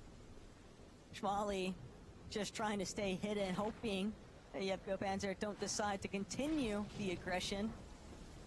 Got a rock for coverage right now. But this is always just so awkward because it just puts such a massive delay into your overall plan. You can see already that zone pulling a little bit more southern. Schmali's going to have a lot of ground to make up for here. And don't know how long Yepko and Panzer are actually going to choose to stick around. Yeah. But Yanis, even though, much more favorable position. We've seen what they end up doing with all the surge bases here. You do have to be careful now, though, because you try tagging the other surge bases, but you take damage yourself. It is the net surge now. So it's not quite as easy as before. Was not really liking those up-close and personal fighting options, though. Oh. I mean, great twin hammers, great iron pump, rough, but... Interesting. Hydra and Twek. They've got control of the vending machine. A couple of patch-ups. Putty Fishy, though, they are just trying to see if they can break into the box. They want to get really aggressive here against Twek and Hydro, and for good reason. Fishy going to open up with a big knock. That just means it's all down to Twek to try and defend his duo's hopes here, but it's just not going to be enough, and there is so much time now for Huddy and Fishy. They've got the wheel to make their next rotate, but we saw what happened inside of the heat that they played. The one lobby that they didn't have to worry about Shark and Teeny at all, they were able to convert into a victory royale, Takata. So now the question is, can they do it again in a set lobby finals? Well, based on the way they've started out this day, they basically have to. Is all I'm going to say. 43rd place, 8 points. They need a massive match here. For 9, though, the quick zip line shot. But yeah, I'm hoping we see Huddy and Fishy make something happen, because I would like to see them up there. Nathan and Nebzo over by Sus Studios, just kind of hanging around their surge base, but they're going to need a little bit more surge. Only 34 above net threshold. Venus and Franek not too far away from their current position, but they'd rather take shots at the teams that are still working their way in from Storm, teams that just want to make it into the next edge of zone in the first place. That's why we're seeing a lot of teams that are kind of hurting for surge, just lingering around the edge of zone. They know that's likely going to be their best opportunity since they're the first ones. You always want to take advantage of the late arrivals, but have to be wary. The moment you send out shots, you might even draw attention from other teams that are, you know, maybe boxed up a little bit higher than you. We've seen players get punished for that before. That we have. Lucia Howley. Strong start to the day, but it was just that one match. The rest of them haven't gone quite their way, but no O'Reilly reason. They need to find a refresh here, and the aggression is not lacking, but it's left in a 1v1. Shaco's, though, is incredibly low, and just look at those chug jugs. No, O'Reilly going to be able to convert, and the elimination of Telio and Shaco's now means that Reason should be able to take advantage of those chug jugs left after the fact. So, despite a rocky start, this is looking like a little bit of the road to recovery for these two. Talking about recovery, Huddy and Fishy continuing to apply pressure. It's actually Deemish Storm who get completely taken out. They were 200 below surge. They were forced to make an aggressive play. And Huddy Fishy are looking very good now. Incredible loadout, matched surge, everything you could ever want. You called it, Taco. Once they had an opportunity like this previously, they won the match, and they're looking to do it here in the major finals. It would be ideal. It's always nice to jump a few placements on that leaderboard, but Nebs, Nathan, they were trying to take a route that dipped a little bit more into Ravine over by New Sanctuary, hoping to conserve some of their material, but unfortunately they were not the only ones. Surefour and Repairs gonna cause them to expend a little bit more mass than they would like to, and there are just so many other teams as well already based up higher health positions. Great job there by Thomas. Finds a nice elimination. It's a 2-pack finish for Focus and Thomas, but even with 2 eliminations, they're still only 128 above. Focus trying to eat pizza on the way in, but Cody just looking to try and hold this duo out. Yeah, Nev's Nathan, though, doing a good job looking back here. They need to find these tags. Gonna use the flow mish to tank a bit of the surge. Scroll now, though.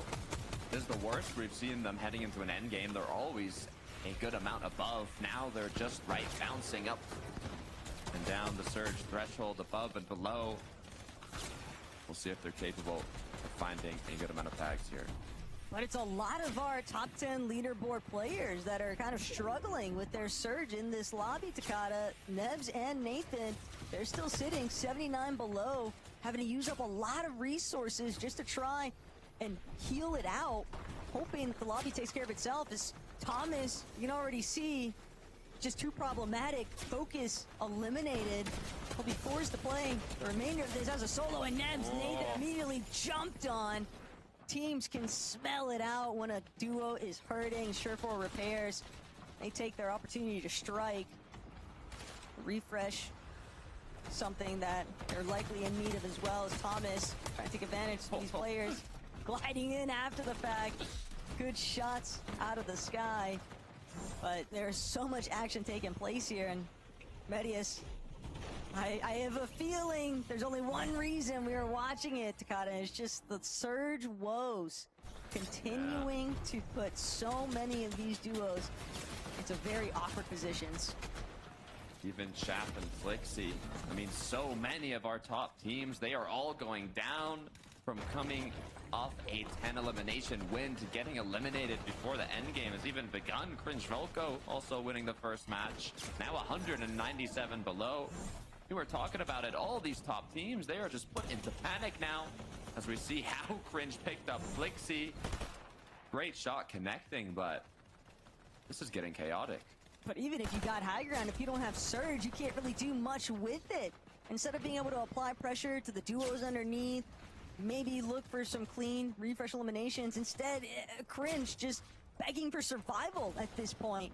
Sky, Scroll, another team that we know is leading on the day, first place position on the leaderboard, but even when we checked in with them, they were still so incredibly low on their surge, and Cringe is just praying an opportunity opens up, but no one is really giving him the chance to try and take any shots. He has to connect. It's now or never. Otherwise, the surge is just going to take him out. And before he can even try and react, the player just scouts out solo. That'll be a wipeout. Pico Malabuca, though, they actually do have surge to work with, but they are waiting to see where their next rotational pool is actually going to hinge upon. This is a perfect opportunity, though, for duos like Vico Malabuca, who are in 10th and even below. Now, with a lot of these top teams having gone down, it's your chance to push your way up that leaderboard. Side note, I saw Thomas HD solo in height with no shield. Hey, fake it till you make it. Let's see Thomas, what he can do. He's postured up right now. It's very obvious. He might even be hoping that somebody tries to challenge him on height, because if he can connect just one big shot, that could be the difference maker. Siphon loot, siphon health. You never know when the tables can actually turn in your favor. Thomas hoping to be given a little bit of a break here, but Panzer, Yapko, the way they're sort of hovering that secondary height, they choose to go up now. The wait and see as Thomas has found options. Schmally, though, cleared out. It's a body that Thomas can't get to, though, with no fist, no overdrive grenades. He just doesn't have any mobility. Yeah, he doesn't really have anything, to be fair. Pablo Chino, though, great job picking up an Elim. This is one of our top duos who are looking healthy.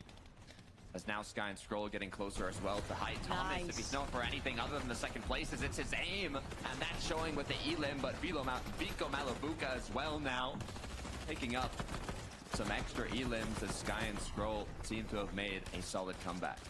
Lupshi was looking a little bit pinched there for a moment, but Sky Scroll indirectly going to be able to bail him out, putting pressure against Vico. Is going to force him to close off here, but Cheatin' Giannis, 10 splashes, a pizza.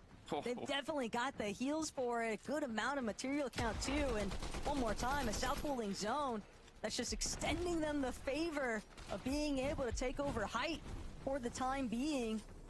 But it's one thing to have height, it's another thing to hold it, and we've seen how many swap overs have taken place in the previous lobbies beforehand. Thomas HD, though, still kicking as a solo. Forced to play, though, from a lower layer. He's just hoping that he can get that one big shot.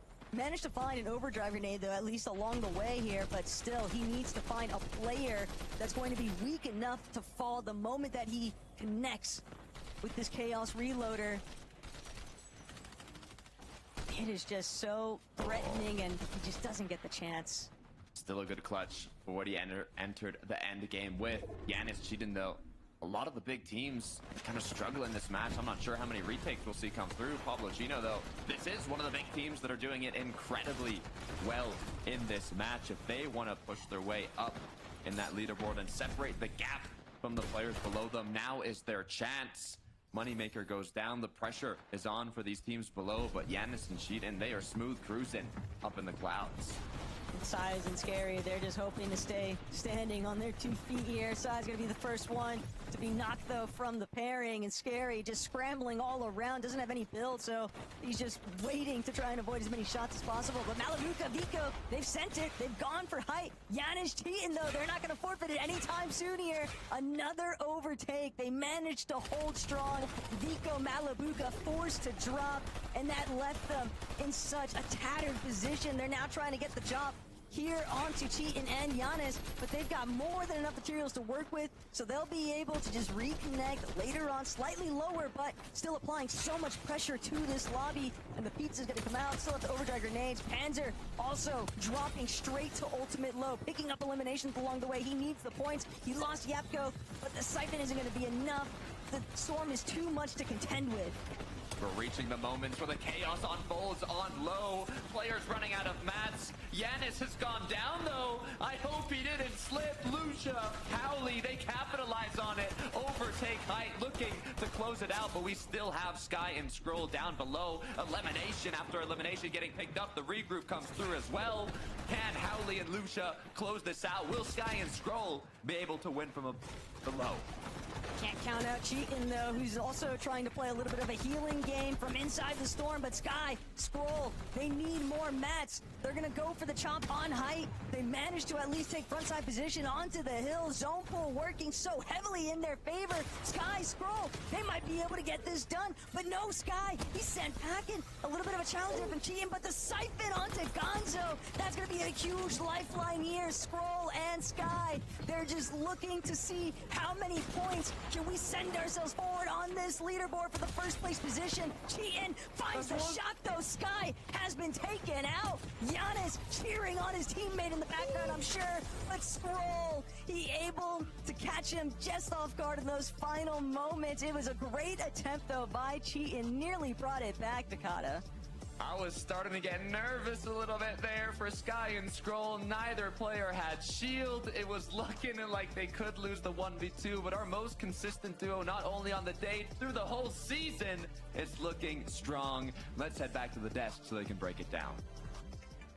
Thank you very much, guys. Finally, we see Sky and Scroll taking a victory royale. They were not relying on wins at all in their heat. They're so consistent, they don't need to, but it's fantastic to see them take a W11.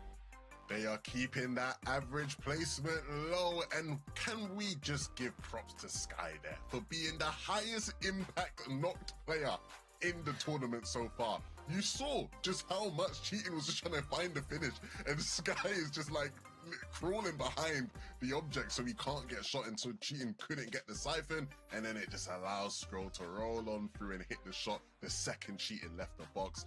Well played from these two again. It's been an impressive day. I think the win just summarizes how good they've been so far, Minnie. Yeah, and even in that end game, they were quite quiet. A lot of the sort of focus, I suppose, is on the heights and the teams up there. Players, of course, playing up in those mid-ground layers, but they were just silently, quietly getting their eliminations down on the mid-ground, finding their refreshes, not trying to do anything too crazy, playing out their game as we know that they can do. And I'm glad that you mentioned that the knocked body situation right there, because I was looking at it from the other angle. I was looking at it from that, whatever it was, like telephone pole or whatever it was that was actually saving them that game. I think they have that object, whatever it was to thank for that as well. Really nice genius plays from them. But it just shows that these guys can win games. We spoke about them being very consistent, consistently making that top 2 from that top 5 situation. We broke it down at the beginning. But what we haven't seen so much from them, particularly when it comes to the Heats, of course, was that victory royale. That was almost the missing thing from what we've seen in FNCS. And there it is in that game. Really nicely played. They didn't panic. And I think it was Scroll who picked up a really crucial shot onto Gonzo. Wow. I mean, that was a beautiful one in itself. I mean, that was incredible. Shows what they can do individually. It was Sky, actually. This shot right here keeps them in the game and keeps them alive there as well. And this was the object here, Levin. It was this moment right here that allowed Cheaton to, or didn't allow Cheaton to go for the finish and then ultimately win them the game. Really nicely done from them. Minnie, I love how... Can I say the Yep. words? Go. You can say it. Can I say? I'll load it. Jeez Louise, these guys are too good. I mean, how do you stop these guys? How? GG, Levin.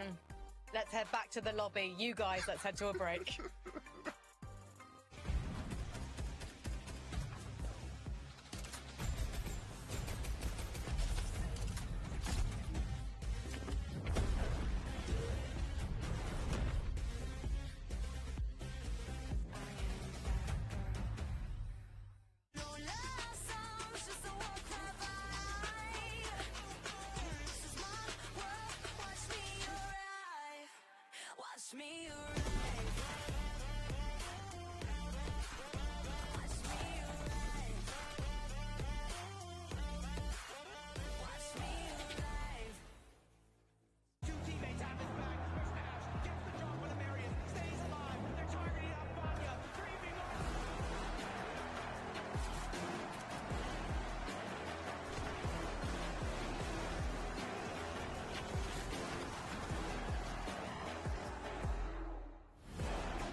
A masterclass from Sky and Scroll before the break, taking game 4 in style. Let's take a look at the leaderboard and see where we are 4 games into the Major 1 finals here in Europe, because it's been a really interesting day so far. Disappointment for some big names, but if you take a look at the top, Denmark is celebrating. Wow. Pablo and Chino. We're expecting to see them in Dusseldorf, but I don't think we're expecting them to see them in number 2 on the leaderboard right now, Mini Miner. Yeah, it's funny because it feels weird to say we weren't expecting them to, because they're such great players and they've achieved so much as of late with the trio of Fredoxy. It just hasn't been their season, but they're turning it up to 11 here for the major finals. 11. They've been performing very well, exactly as we expected them to. It's another good end game for those guys right there as well. 5th place with 3 eliminations. Not necessarily too frag heavy, but especially in some of those zones, it was really, really tough for them. A little Pablo Wingu solo clutch here as well, all the way up to that top 5. But really nicely done from these guys. Can they keep the consistency there? Yeah, man. Look, Frankie's talking about surprises. Hey, I wasn't surprised. I think everyone else should stay on that side. Because I've told you, Chino and Pablo have something for this lobby, and they have shown that today again. It's going to be hard to catch up when you have Sky and Scroll, monsters of the region above you, but they are really showing a good account of themselves today.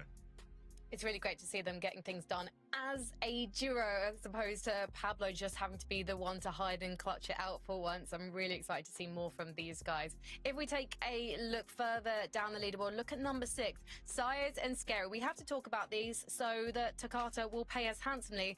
A Spanish duo, relatively unknown in this lobby, 11, but they're impressing with their consistency. Yeah, look, they've got a lot of experience, right? Sayers and Scary have been around for quite some time now. And I think ultimately, yeah, a big surprise that they've been able to sort of make it to end games. And the reality is when they've made it to end games, they've now had, sort of 2 games where, again, they've actually shown a good account. They obviously had that 3rd place in game 2. And in that game there, when they run out of steam, they're still able to just get a couple of limbs that just keep them ticking on that leaderboard. So really impressive here from the Spaniards. It's also impressive for Janice and Cheating. We saw them taking high in one of the earlier games today. They went for the same strat this time, and they didn't fall off Mini Miner because we were teetering on the edge for a moment there. Yes. Well, they didn't until both they fall did. off. Yeah, they didn't both fall off until Janice did. They held height really well. Ultimately, we saw, I think it was Malabuka going up without Vico, weirdly enough, and tried to sort of disrupt that high ground. Didn't quite work out for him, but it ultimately meant that they then got sprayed out. It actually helped them because they were actually able to connect then to a existing Sky base, an existing Surge base that was already in the area. The reason why they didn't win the game, that telephone wire pole thing, whatever that thing is, was ultimately the reason why they didn't have a good shot at winning right there, and of course their Sky and Scroll won. Unfortunate to see another fall damage. Again, I don't love to see it, but it just reminds me that these players are human, and I am not the only one that does that. Yeah, and Janice is a legend, right? He's a bit upset with himself on that one. He actually tweeted out saying, "I'm a sellout." So he obviously feels like, they would have had a better game had it not been for him dropping off. The one thing I'll say to you, Janice, is you're doing amazing. I think so many people counted these guys out and were not expecting them to be anywhere near the top 5. And so to see them playing as well as they played so far today, props to them. Yeah, props to Cheating as well for clutching that second. It very nearly looked like he was going to win that 1v1 he isolated. So great to see such a great turnout from these guys. But I want to see who isn't doing so well. I know that sounds particularly evil. Send all your complaints my way, but it's because as we get to the later pages of the leaderboard, we're seeing some big names here who are in big trouble. Remember, the first 2 pages are what counts. If you want to make it to the LAN in Dusseldorf, top 20 is where you need to be. And if we head to the very last page, which we never do on a day 1 of a grand final especially, we are making an exception because in 47th place, Levin, it's Swizzy and Pixie. Big man Tin, it's not looking good, bruv. It's not, 3 eliminations, it's not looking 3. good. Look, we highlighted it. Mini set the expectation at the start of the day that Dark Dominion was going to be, it's going to be tough because there's going to be teams sort of in and around the area giving you problems. Even Mini couldn't foresee just how crazy it was going to get there, right? We tune into that POI and there's like 4 different teams at the start of the game, and it's like Swizzy and Pixie, they have no room to breathe whatsoever, and they're really struggling to deal with it. I don't see things getting much better anytime soon. They're in a tough situation. Well, there's just 2 more games today for these guys to reset and just try and get something done. Gone are the days of the 1.5x multiplier. They need to have ideas and they need to have them right now as we head into game number 5 with Taco and Takata. Part of those new ideas might even involve a new drop spot altogether, Takata, and that's kind of, I think, a difficult spot to be in if you are such a veteran duo like Swizzy and Pixie, because normally you'd anticipate, you know, I've done my time in the scene. I should have this fully uncontested, but Truly and Gonzo, they just won't have any of it. So we'll get a chance to see what's actually taking place in Game 5 here one more time. The good news is, as we've been mentioning, it's a 2-day tournament, so you kind of have the transition from day 1 to day 2 to do your homework, do your prep, and kind of decide. Swizzy Pixie, are they going to switch their drop?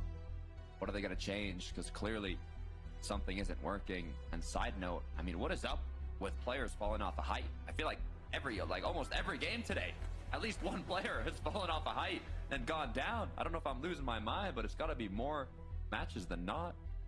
Listen, all I'm gonna say is it happens to the best of us, and as many already kind of pointed out, everyone is human.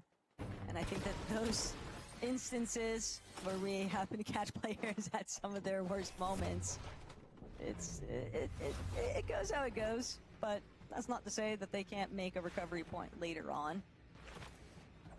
That's true. That's true. I'm curious too at Wonky Land how things are going. I mean, the last match, not too well, but for Noah, Riley, and Reason, also not too well for them. They won the initial fights off spawn. Now for the 4th match, they went down here in the 5th one. We'll see if that can change. What they're really after is just getting these first couple of eliminations onto Exteria and Adapted. They know that there's going to be other players challenging them at Squibbly Shores, so the longer it takes them to wipe out this other duo, the more dangerous it's going to be to actually stick around inside of Squibbly, because then you don't know where players might choose to actually try and crouch high behind every single nook and cranny. You just don't want to take your chances of opening a door. Next thing you know, 2 players waiting in tow with shotguns at the ready. It's just, it leaves too many things up to chance, and chance isn't something that Reason and O'Reilly can really contend with right now, because they've got to get more points. You want to close out day 1 strong. Looking over chat, Flixie. Trying to see if I'm concerned or if this is totally fine. We have teams from afar taking shots. I don't think full aggression is going to come through, but chat, Flixie, they have picked up one. The player down below trying to swim his way out of it. Oh my goodness. It's not looking good. Double pizza too. Legendary pistol. Hold on. I was looking more at what was happening in that elimination feed. I saw Shark, I saw Teeny, and I saw Huddy and Fishy with the credits for it. We'll have to wait and see what's actually been developing over at Wonky Land, because right now Painted Palms heating up. Wolvex and Lunex, they're going to try to go up now against Juin Country, but the opportunity has kind of just fizzled out here. Then Depuzo spotted, and that is more than enough reason for Ju and Country to kind of defend their position. Ju's still looking to give chase though against Dan Depuzo. Seems like they're really after more than just the surge. They want the eliminations too. That they do. Will they full commit to it or not though? Only 9 builds. Not enough to confidently push someone, as they're going to opt to kind of play back a little bit more. And I'm just as curious as you are of what was going on in Wonky, so hopefully we can get a peek of that later. But Andy Puzo, fortunately for us, here. Yeah, we don't have to wait much longer. We got a chance to view it in 4K, and Huddy, just the shots from overhead. Huddy, Fishy, who are you feeling like? Because Shark Teeny, that is not an easy duo to overcome. And I'm sorry to report to all of the EU com, but unsuccessful hate watch here in Game 5, that's for sure. Unsuccessful it is. I'm taking a quick peek of the last match performance for Huddy Fishy. After they successfully got off spawn, they got 11th with 6 eliminations, but I guess it was enough of a confidence booster for them to win the off spawn now, so they get another chance at the end game. But that's pushing Shark and Teeny lower and lower. They were already in 9th going into this match. Now they placed 45th. They're gonna get pushed out of the top 10 most likely here. Luckily though, they'll still have 7 other games, technically speaking, 1 more left on the day. Game day number 1 here. Ghosty. It's just a focal point on getting the shields back up to a healthy position.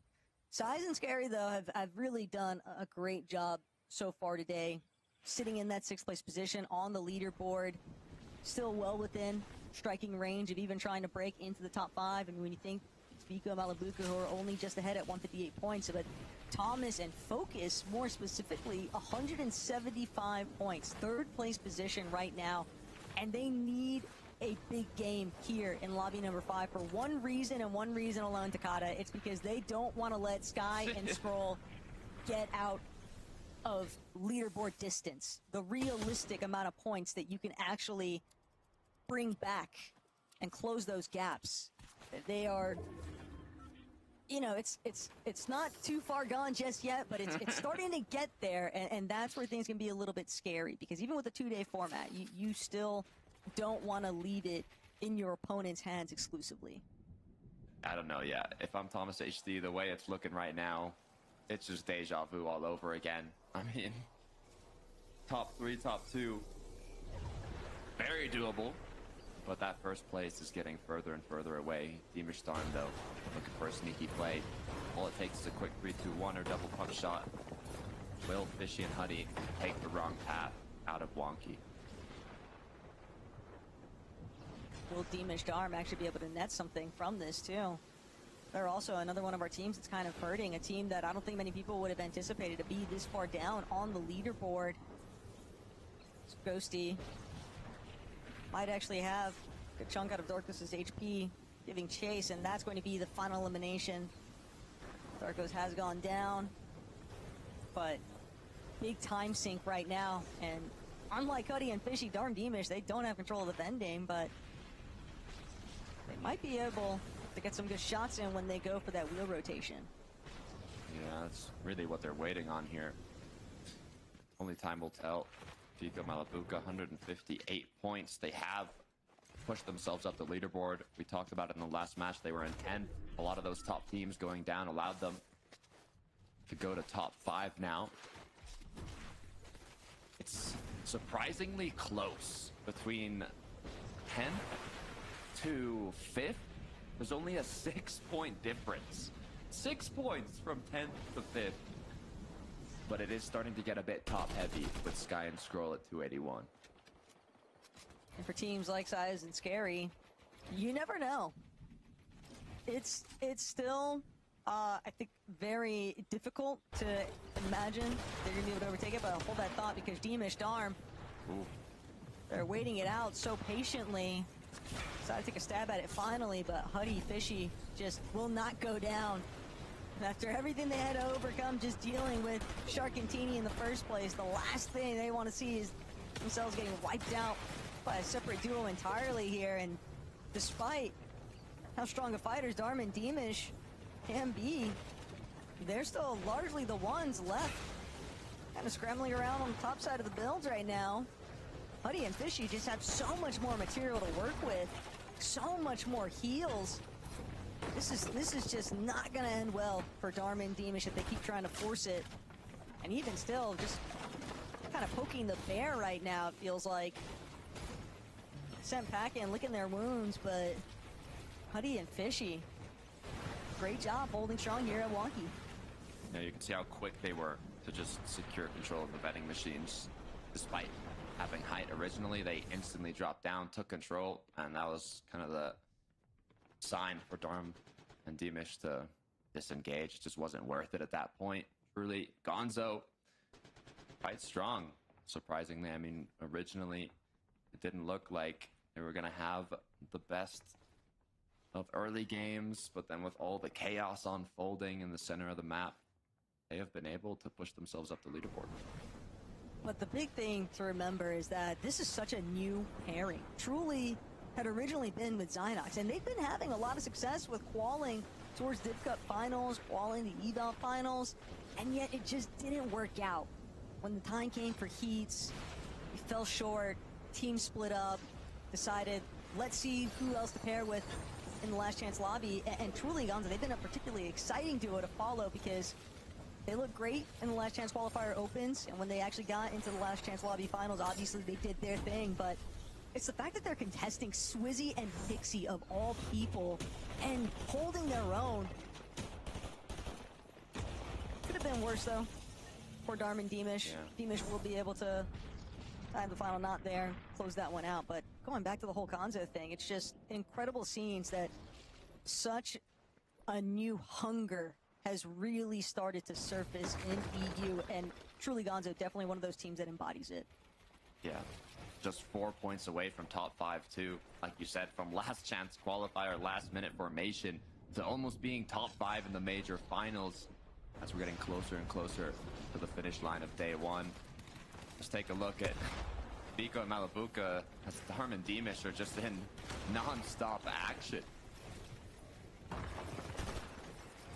Really kind of just been very hard pressed to actually find a starting point in a lot of these lobbies, opting for kind of the switcheroo with their drops a lot of times here. Biko and Malabuka, they'll have none of it.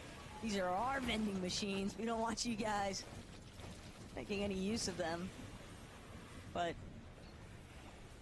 both of these duos do have a decent amount of surge above damage thresholds. Whoever leaves first, though, I don't think they want to forfeit any kind of freebie tags to the other. And it's just this awkward little stalemate that's kind of taking place here. But darn Demish, they are really throwing a lot of these teams for a loop here along the way. And I think that they're also kind of victimizing themselves, a little bit of self-sabotage potentially, because you never know who you're going to run into next, but the way that they've just been rolling through the lobby. Yeah, I would have expected a bit more for Darm and Demish, so I'm really hoping they can figure it out. I mean, it's tough being contested, but they have time to kind of reflect on it. To be fair, though, when you think about Darm Demish in 2-day formats, day 1, you know, obviously always leaves a little bit more to be desired. Day 2, though, that might be a whole different story, but only time will tell what actually happens there. As Peshka, old world of trouble here. Reason, Noah Riley playing what feels like a fire's been lit underneath them, and it's because of the fact that they've got the Surge Ticks working against them. They need this elimination onto gold.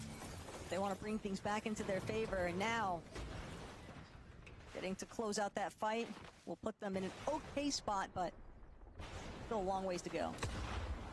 Sky Scroll, average placement of 4.75 after our 4 matches, matching their average placement in the Div Cups.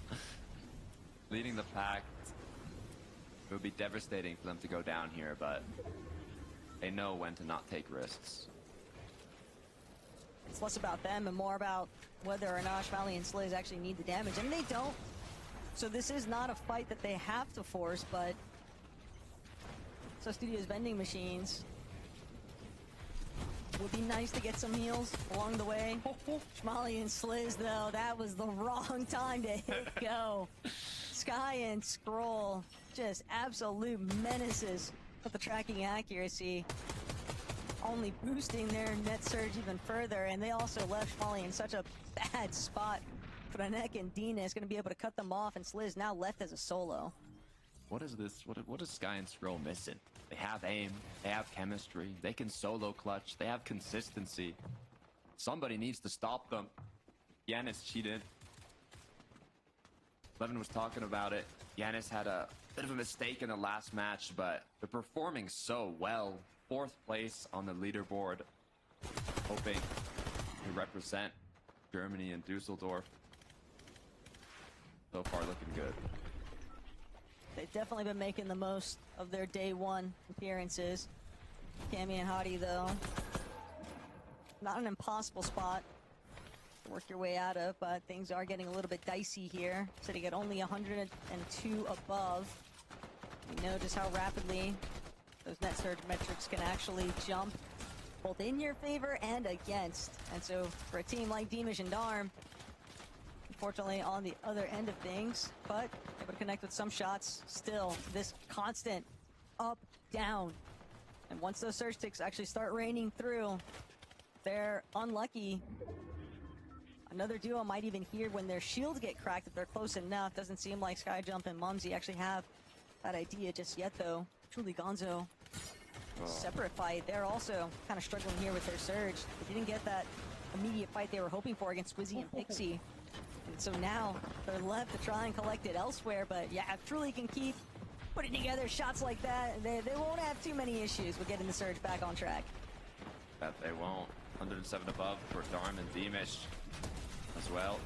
Gonzo makes his way into zone. Darm with a quick knock, though. This is huge for the damage that they were looking for. Now even a little refresh. Good news is they don't want to overextend. They've already got a good amount of builds now. Matt's refreshed, 635 above. Both of these teams were looking quite desperate a second ago, and now, despite Gonzo losing his duo partner, the damage is there. Feast or famine outcomes right now between both of these POVs. As Gonzo, he lost Truly. Even though they found one big shot, it just wasn't enough for them to stay healthy as a duo together. So isolated, 342 above, some material count to work with, but no white heals. He will have to depend exclusively on finding an elimination to get himself back up in the running. Volko Cringe, a healthy duo just on the other side of this wall. He's not going to be able to break through just yet, though. Going to keep having to take his time. The pickaxe alerting the rest of the lobby exactly where he's at. He'll be cleared out. An early departure. Fortunately, they've done enough in the matches leading up to it, so their spot on the leaderboard should still be decent. Just obviously you want every single lobby to be a strong finish with the last two on the day. Toddy, Cammy. Scenes looking grim for some other players trying to make their way into zone here at Takata, but Flixie and Chap aren't one of them. They are definitely feasting right now. 2 pizzas at Flixie's feet. More than enough time to decide where he wants to go next. I'm liking the look of this. As we'll see once we get closer and closer to these moving zones. Thomas Sage, Steve Focus. The consistency has not been there. They've had big matches. The average placement is 16.5. The good news is the damage is coming through. It looks like they're going to be making it out of this one, but for Cheat and then Yanis, they are now in danger. Teams inside of our top 5, they're competing not just with the rest of the lobby, but they're also competing to try and stay within striking range of Sky and Scroll in that first place position. Until their names are actually taken out of this lobby, all of these players very likely keeping tabs of that elimination feed to gauge just how much is really left to go. Chat, Flixie, taking a little bit too long there against Vico and Malabuka, but returning the favor, no problem whatsoever. And Vico just overextends his welcome. After those initial early beams, I think he was feeling very confident in himself, but Flixie immediately punishing him for it. The former duo at that. It's a tough break right now. We know Malabuka will be a solo here. Front side sending it. Flixie, Chap, are able to hold a spot now in the mid ground, but it's whether or not they're going to be able to actually stay on track. Working ahead. Still continuing to stay one step ahead of the rest of the lobby here. Malabuka, those 6 slices of pizza, but a whole lot of players surrounding him. More than enough materials, though. Malabuka should be able to get a good clutch here. Yanis as well. On the contrary, only wood, 16 builds, 1 mini, the only heals he has. A few overdrives, but it's only going to take you so far. And he's going to have to play this one a lot slower. Malabuka looking for some tags, but he doesn't want to go down before using his materials. Big shot connecting, though. Very good in terms of damage. That's what Yanis is after right now. Frontside low, looking back, hoping that he can also find an elimination. Definitely needs the siphon, he needs the materials. A player in his box, but he can't cut him off fast enough. Opportunity just sliding by here. Pablo Chino, second place team currently on the leaderboard, and they know exactly what's at stake here. They've got to keep things rolling. Thomas Focus, very similar position here, but Malabuka still making it work. Players are doubling into his box. It's going to be Cammy. Nice little refresh, but Malabuka's getting held. The lobby is stopping him from his successes of moving forward. Chopped down. There's just nowhere left for Malabuka to go. earlier departure than what they've been hoping for, but Chino and Pablo, they are ready to try and bring themselves back into contention. They want to overthrow first place. If they've got anything to say about it right now, Takata. They're already looking back, seeing if there's teams they could spray, seeing if there's teams they could just catch off guard with a nice little pre-edit finish. Problem for Pablo Gino is Sky and Skrull are looking incredibly healthy down in the dirt, and Pablo's already been knocked, fully eliminated as well. Chino is left as a solo, but he does have 5 eliminations. He is on fire as he has to find his way back to zone. In the meantime, though, Sky Skrull, this is looking like it's going to be a big match for them, but a huge shot connected from Chino. The main thing right now for Chino is just how many elimination points can you get? 2 already for Skrull. We have seen him been on a rampage all throughout the games here today. And it looks like the eliminations was just the starting point for these two. They're just racking them up as we go. Darm eliminated. 3 now for Skrull. He just can't miss. Every single shot he sends out connects with a target. Thomas trying to see if he can make the play for the refi, but ultimate low just still so heavily in control by Sky and Skrull. They are the cutoff point. They are restricting anybody else from moving through this lower layer, and again, just another elimination and another one. They just can't be stopped. The moment a player steps foot on the low ground, they are ready to pounce, and Sky and Skrull eliminates them instantly. They are not finished as Thomas continuing to try and clutch it out as a solo. Glubshy Frax have been holding on to high. Thomas goes down. Sky Skrull still incredibly healthy. Chino as well. He's out of mats, it seems. He's trying to clutch it as a solo, but he's going to have to take a 1v2, either height or low. It's a race to the finish right now for Frax and Glubshy. It's going to be Sky and Skrull that they're forced to contend with, but we saw how healthy Sky and Skrull truly are in these low layers. They were just taking full advantage of any sort of weakened players, these elevation shifts. They were just waiting for players to fall into their clutches. Saya's now trying to see if he can escape, going to send it one more time overhead, but Sky, Skrull just looking to play janitorial in the low ground.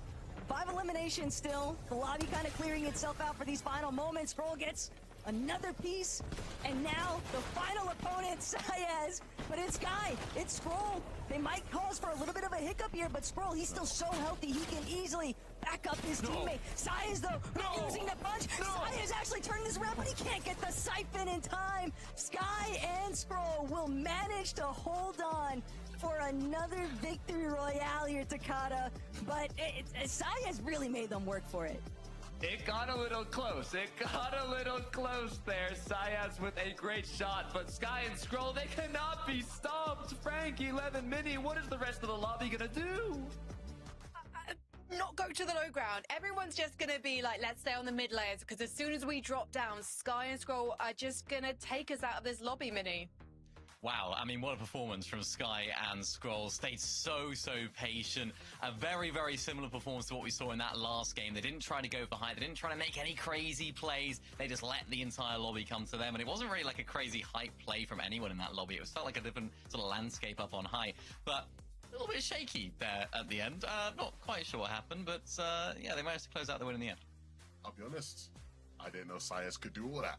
You know, I know we're here to talk about Sky and Skrull. They won the game, but I didn't know Sayas could do all that, so I'm sure we'll get to that. But look, Sky and Skrull, the reality is, and I've said it in one of the earlier games, I'm going to say it again, you're not going to be more consistent than these guys, so you're going to have to outshoot them. That's what it's going to come down to for any of the other teams in contention. If you're Chino, Pablo, if you're Focus, Thomas, whoever it is, you're going to have to try and figure out how can we outfrag these guys, because they will just make it to every single end game. And unless anybody wants to turn into, you know, Peter Bot from the end of last year and start landing on these guys, it's, you know, I don't see what changes for them, right? It looks like they're playing a scrim at times, maybe, right? Like, it just looks so simple. It looks so easy. They get in the same situations, the same positions, and they deliver the same every single time. It is so hard to play against. It must be so demoralizing to play against when you're one of the top teams and you think you've had a good game, and then you look at the leaderboard, refresh it afterwards, and you're like, Sky and Skrull, yeah, they just, yeah, they're deep into the end game again. Like, what do we do? So unbelievably good. I guess you set your sights on Dusseldorf. With Sky and Skrull, though, how far did they go in Dusseldorf? Do you think that we're potentially looking at Europe taking another land? Levin. Well, look, it might be Europe versus Europe, right? Because that's where Venno and Curve land. So we'll see how much they have to say about that. Oh, I'm very excited for that North American lobby later tonight. But right now, we've got to take a break because we've got one more game here in Europe.